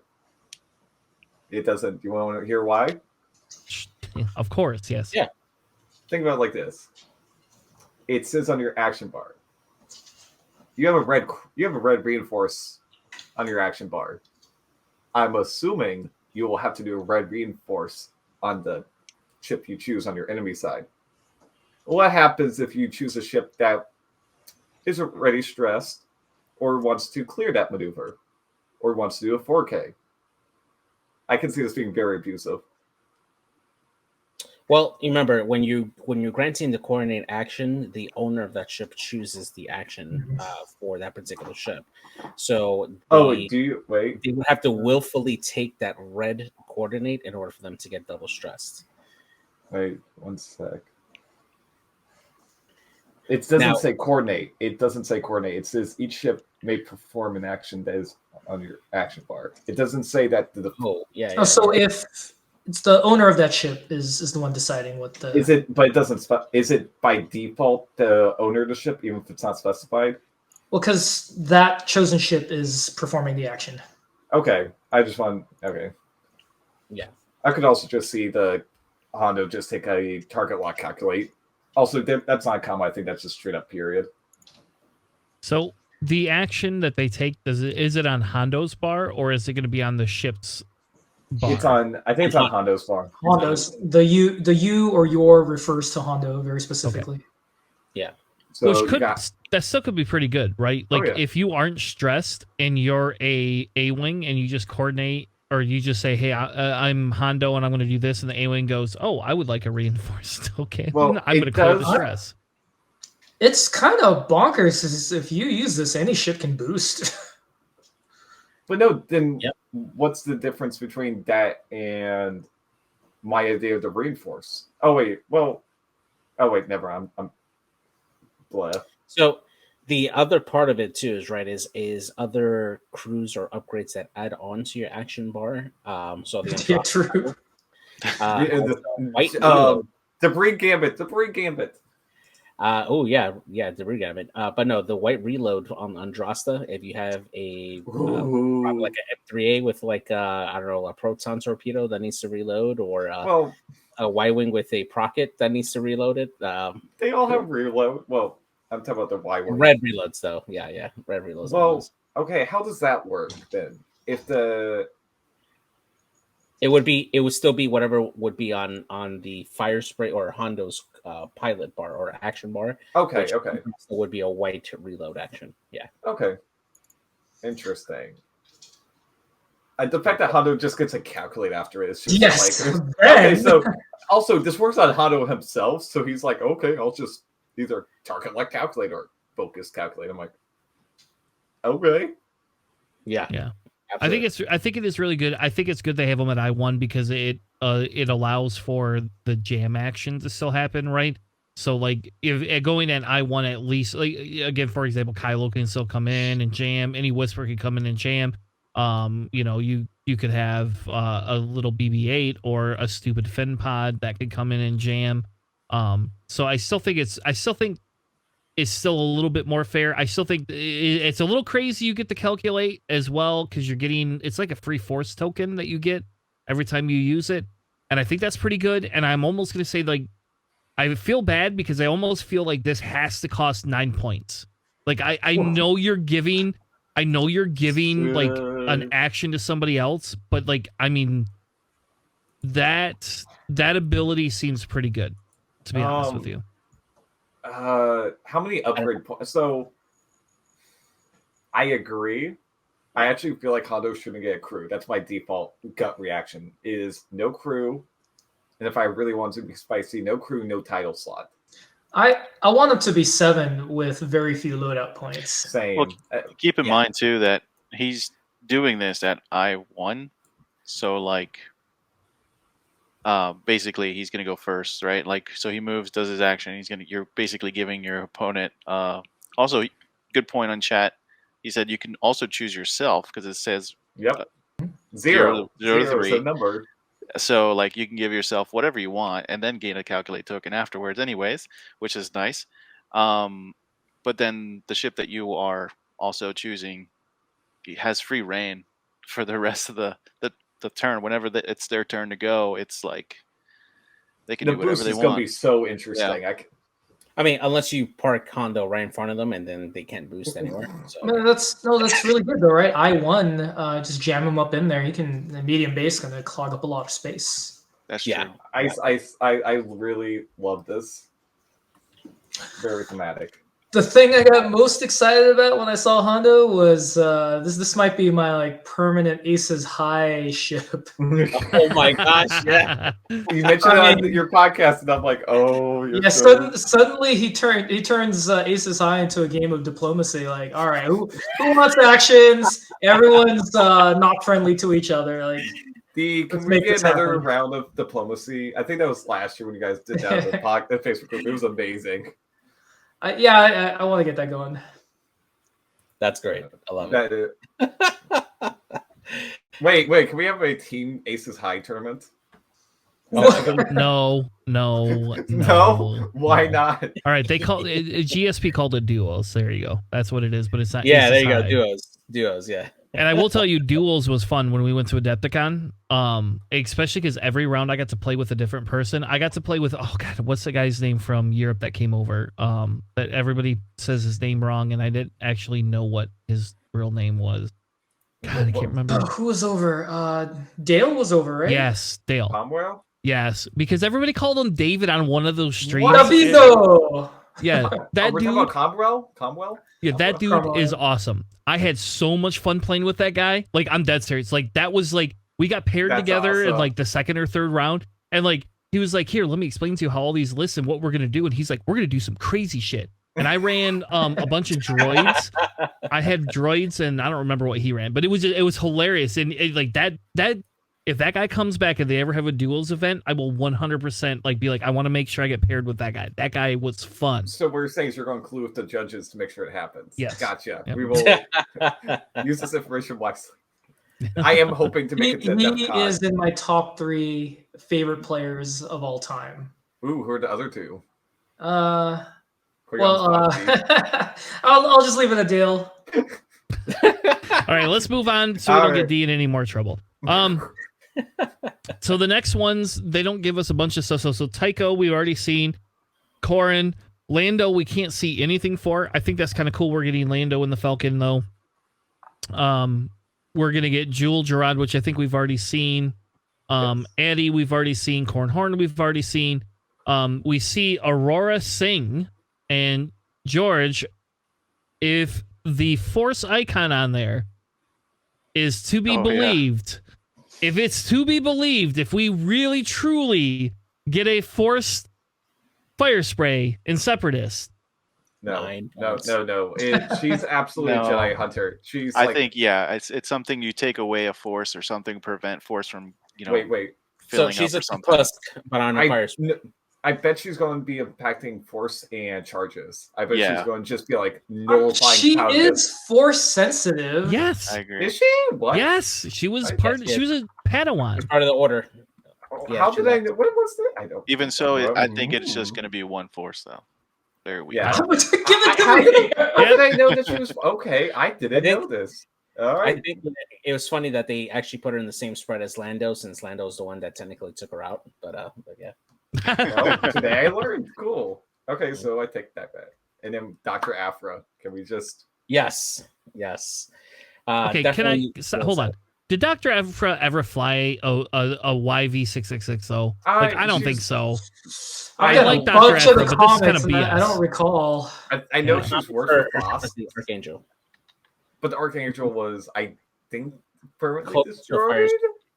Yeah. I don't care. Give me the Archangel. Don't give me a stupid white. Give me a new ship with. Yeah, her but in then it. who else is going to pilot it? Like that, like it's the same issue with like all the Resistance pilots from the Resistance show. It's like they look like they have really cool ships, but only one pilot. So I don't think it makes sense. Well, they made it work for like Kaz's Fireball pretty well. I want that janky Imperial one from that show. That thing looks so cool. Yeah, I yes. still need that helmet. Oh, I need to get a beat up helmet for that. It's like that show. It's like it's not the same like storytelling quality of Clone Wars, but it's still for me a lot of fun. All right. So I don't know what back up Dr. Aphra's ability is going to be, but I will agree that I'm excited to have Dr. Aphra in the game. I'm not excited she's in a triple 666. I just whatever. Like I mean, that's more unimpressive pilots. to me. Yeah. Maybe the ability will change your mind. No. What would be really cool if we got Dr. After as a crew card. There you go. So that would be exciting. Yeah. You can bribe once per game. Once per tournament, you may bribe your judge. I would want interactions. We all know Afra would do that. With Trip Zero and BT. Mm-hmm. Yeah. Yep. Right. The squad requirement. You must have BT, 000, A, and Vader all in the same squad. Like if your opponent is stressed, you get something. Oh well, that's too close. Like Hath, right? Think about it. No. Think about it like this. Okay, in Destiny, she got discounts for taking droids. Ooh. There you go. And you had, and I will tell you, we built droid decks around her and villain. So, and Dr. Aftera was a genius in Destiny. So for a long time. With aggressors and yeah, sure. Yeah, let's get the aggressors back in standard. Let's do it, baby. All right, the last one that we have is second sister, which is again really cool because we're seeing some video game stuff kind of come into our opponent here. And it says, while you perform an attack after the neutralize results step, which is very important, if the attack hits, you may spend 2 force. If you do, change all your hit results to crit.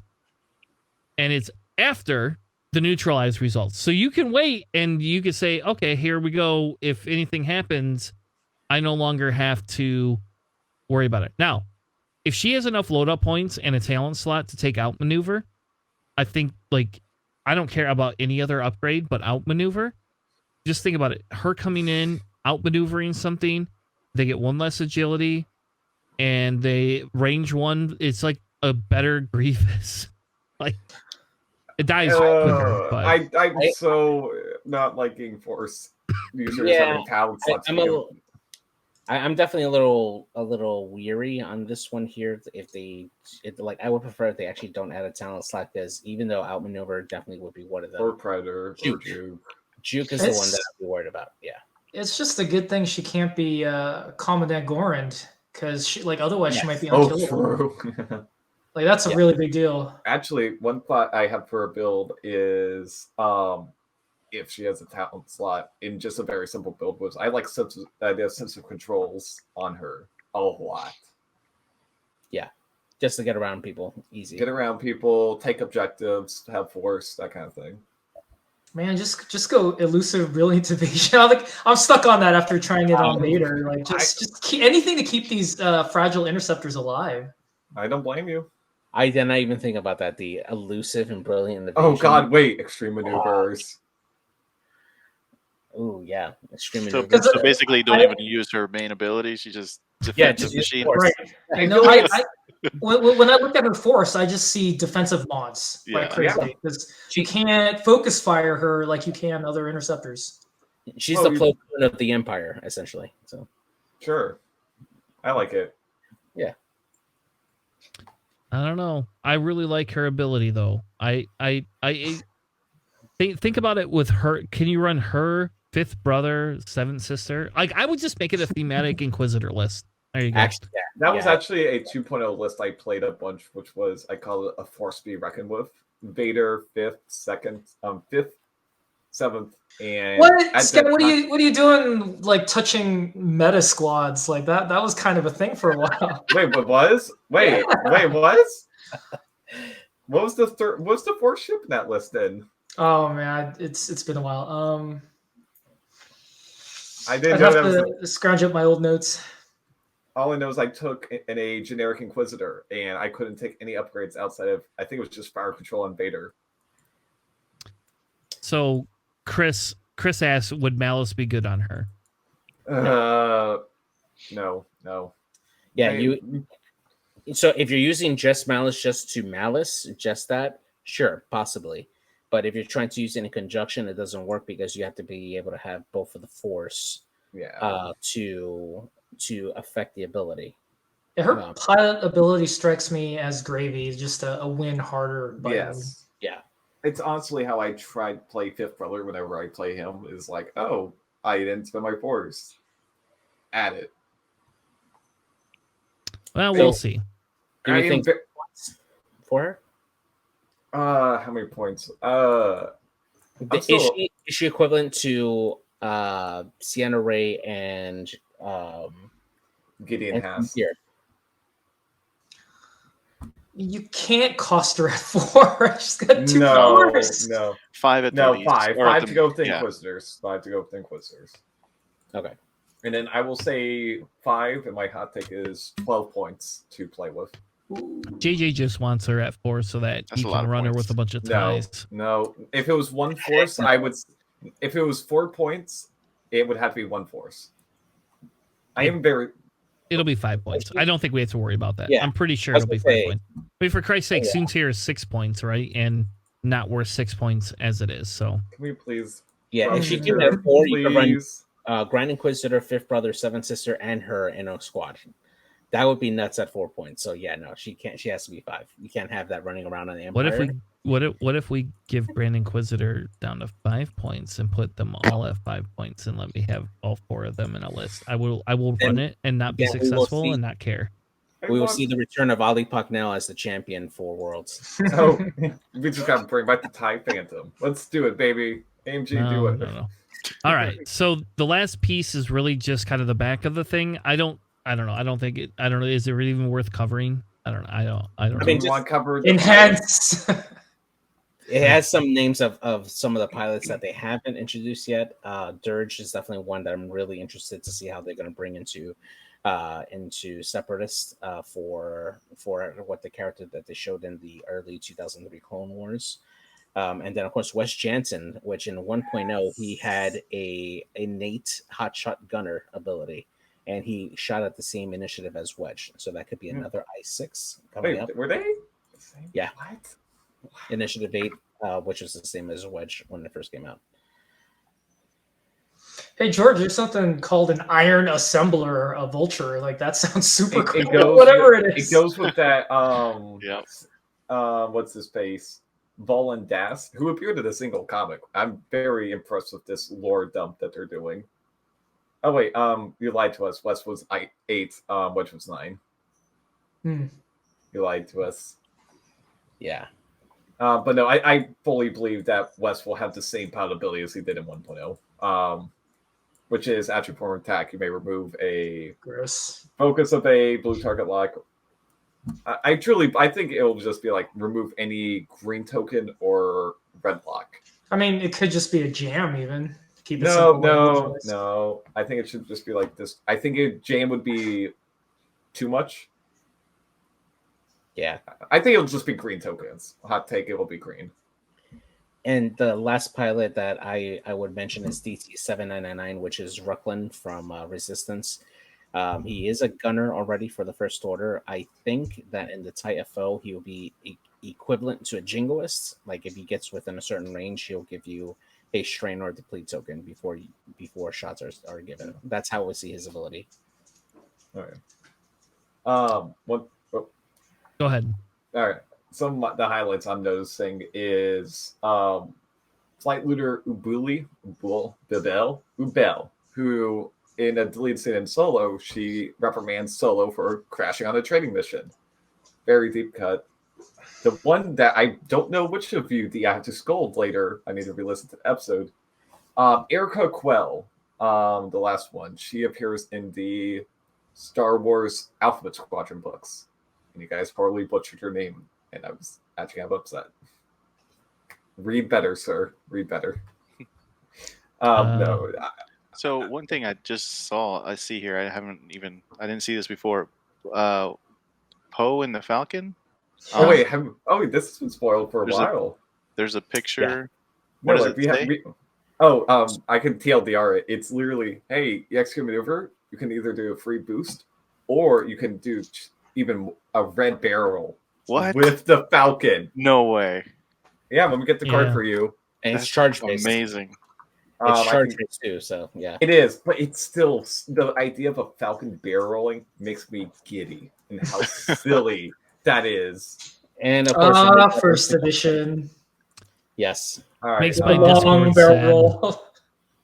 okay, I can read it. Poe Dameron, a difficult man. Appropriate title. I love it. I6. 2 charges recurring. Before you would execute a maneuver, you may spend 1 charge. If you do, ignore obstacles during that maneuver. Space. After you execute a maneuver, fully execute a maneuver, you may spend 2 charges to perform a white boost action or red barrel action. Then, if you perform the red barrel action, you may blah, blah, blah. If you do that, the red barrel, expose 1 damage card if able. Okay. It is If so able. freaking thematic, and I love it. Yeah.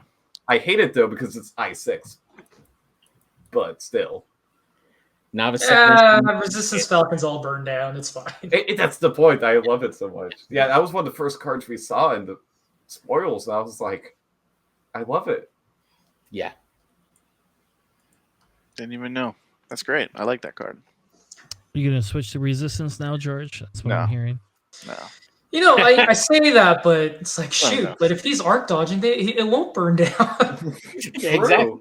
And it's a barrel on a large base. How many ships do we know with a large base can? I think it was only Dash that could do that. Correct? Yes. Jumpmaster? Yep. True. Yeah, true. But like ships that are actually seen.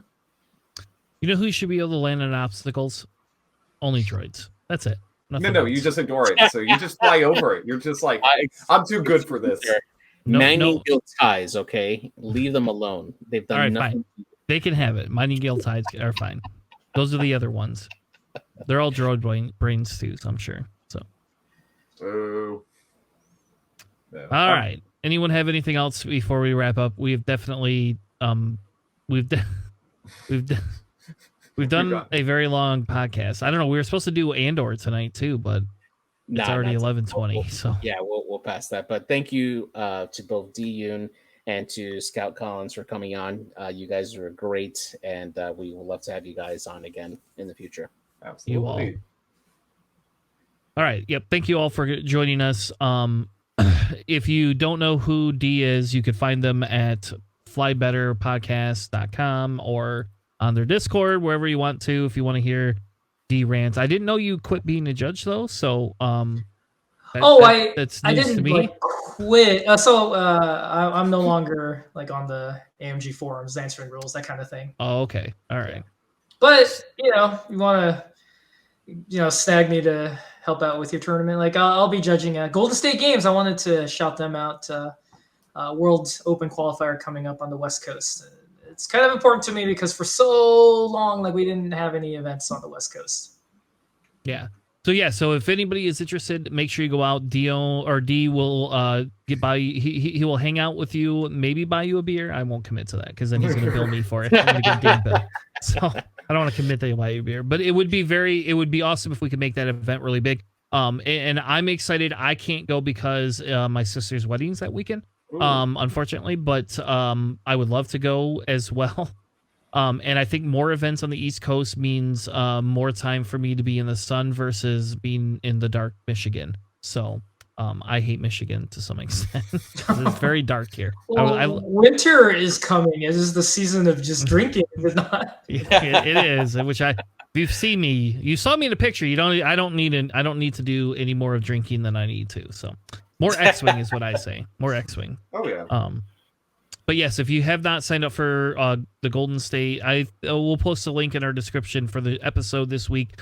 And if you want to go to that, that would be awesome. Are they doing LVO? I'm assuming they're doing LVO this year. Frontline Gaming, Frontline Games definitely doing LVO as always. So there you go. So there's another. I might go and play in that. Oh, good. I might see you there. See what I've done? I'm planning to go. I brought the out of retirement to actually play X-Wing as FG intended. Play the game. So Scout, the Scout gets the win for the day. There you go. You brought D out of retirement. I did. I did good. I did my job. Yeah, you could take credit, I guess. Anyway, thank you all for joining us. We'll be back next week, 9 p.m. Eastern time, for another podcast with Planning Phase Syndicate. Please join us. And if you have not, we have a Discord server that we use on and off, or you can join us here on Twitch every night. We will be starting up more game streaming now that I'm done with some of the tournament prep. Running a tournament is not the easiest thing to do, I'll be honest. There was a lot of effort that went into that I did not know about until I did it. So now that I have a little bit more free time, we'll hopefully go back to streaming some games during the week. Thank you to 312 Squadron for rating us earlier. I forgot to mention that as well. With that being said, thank you, good night, and we will see you next week.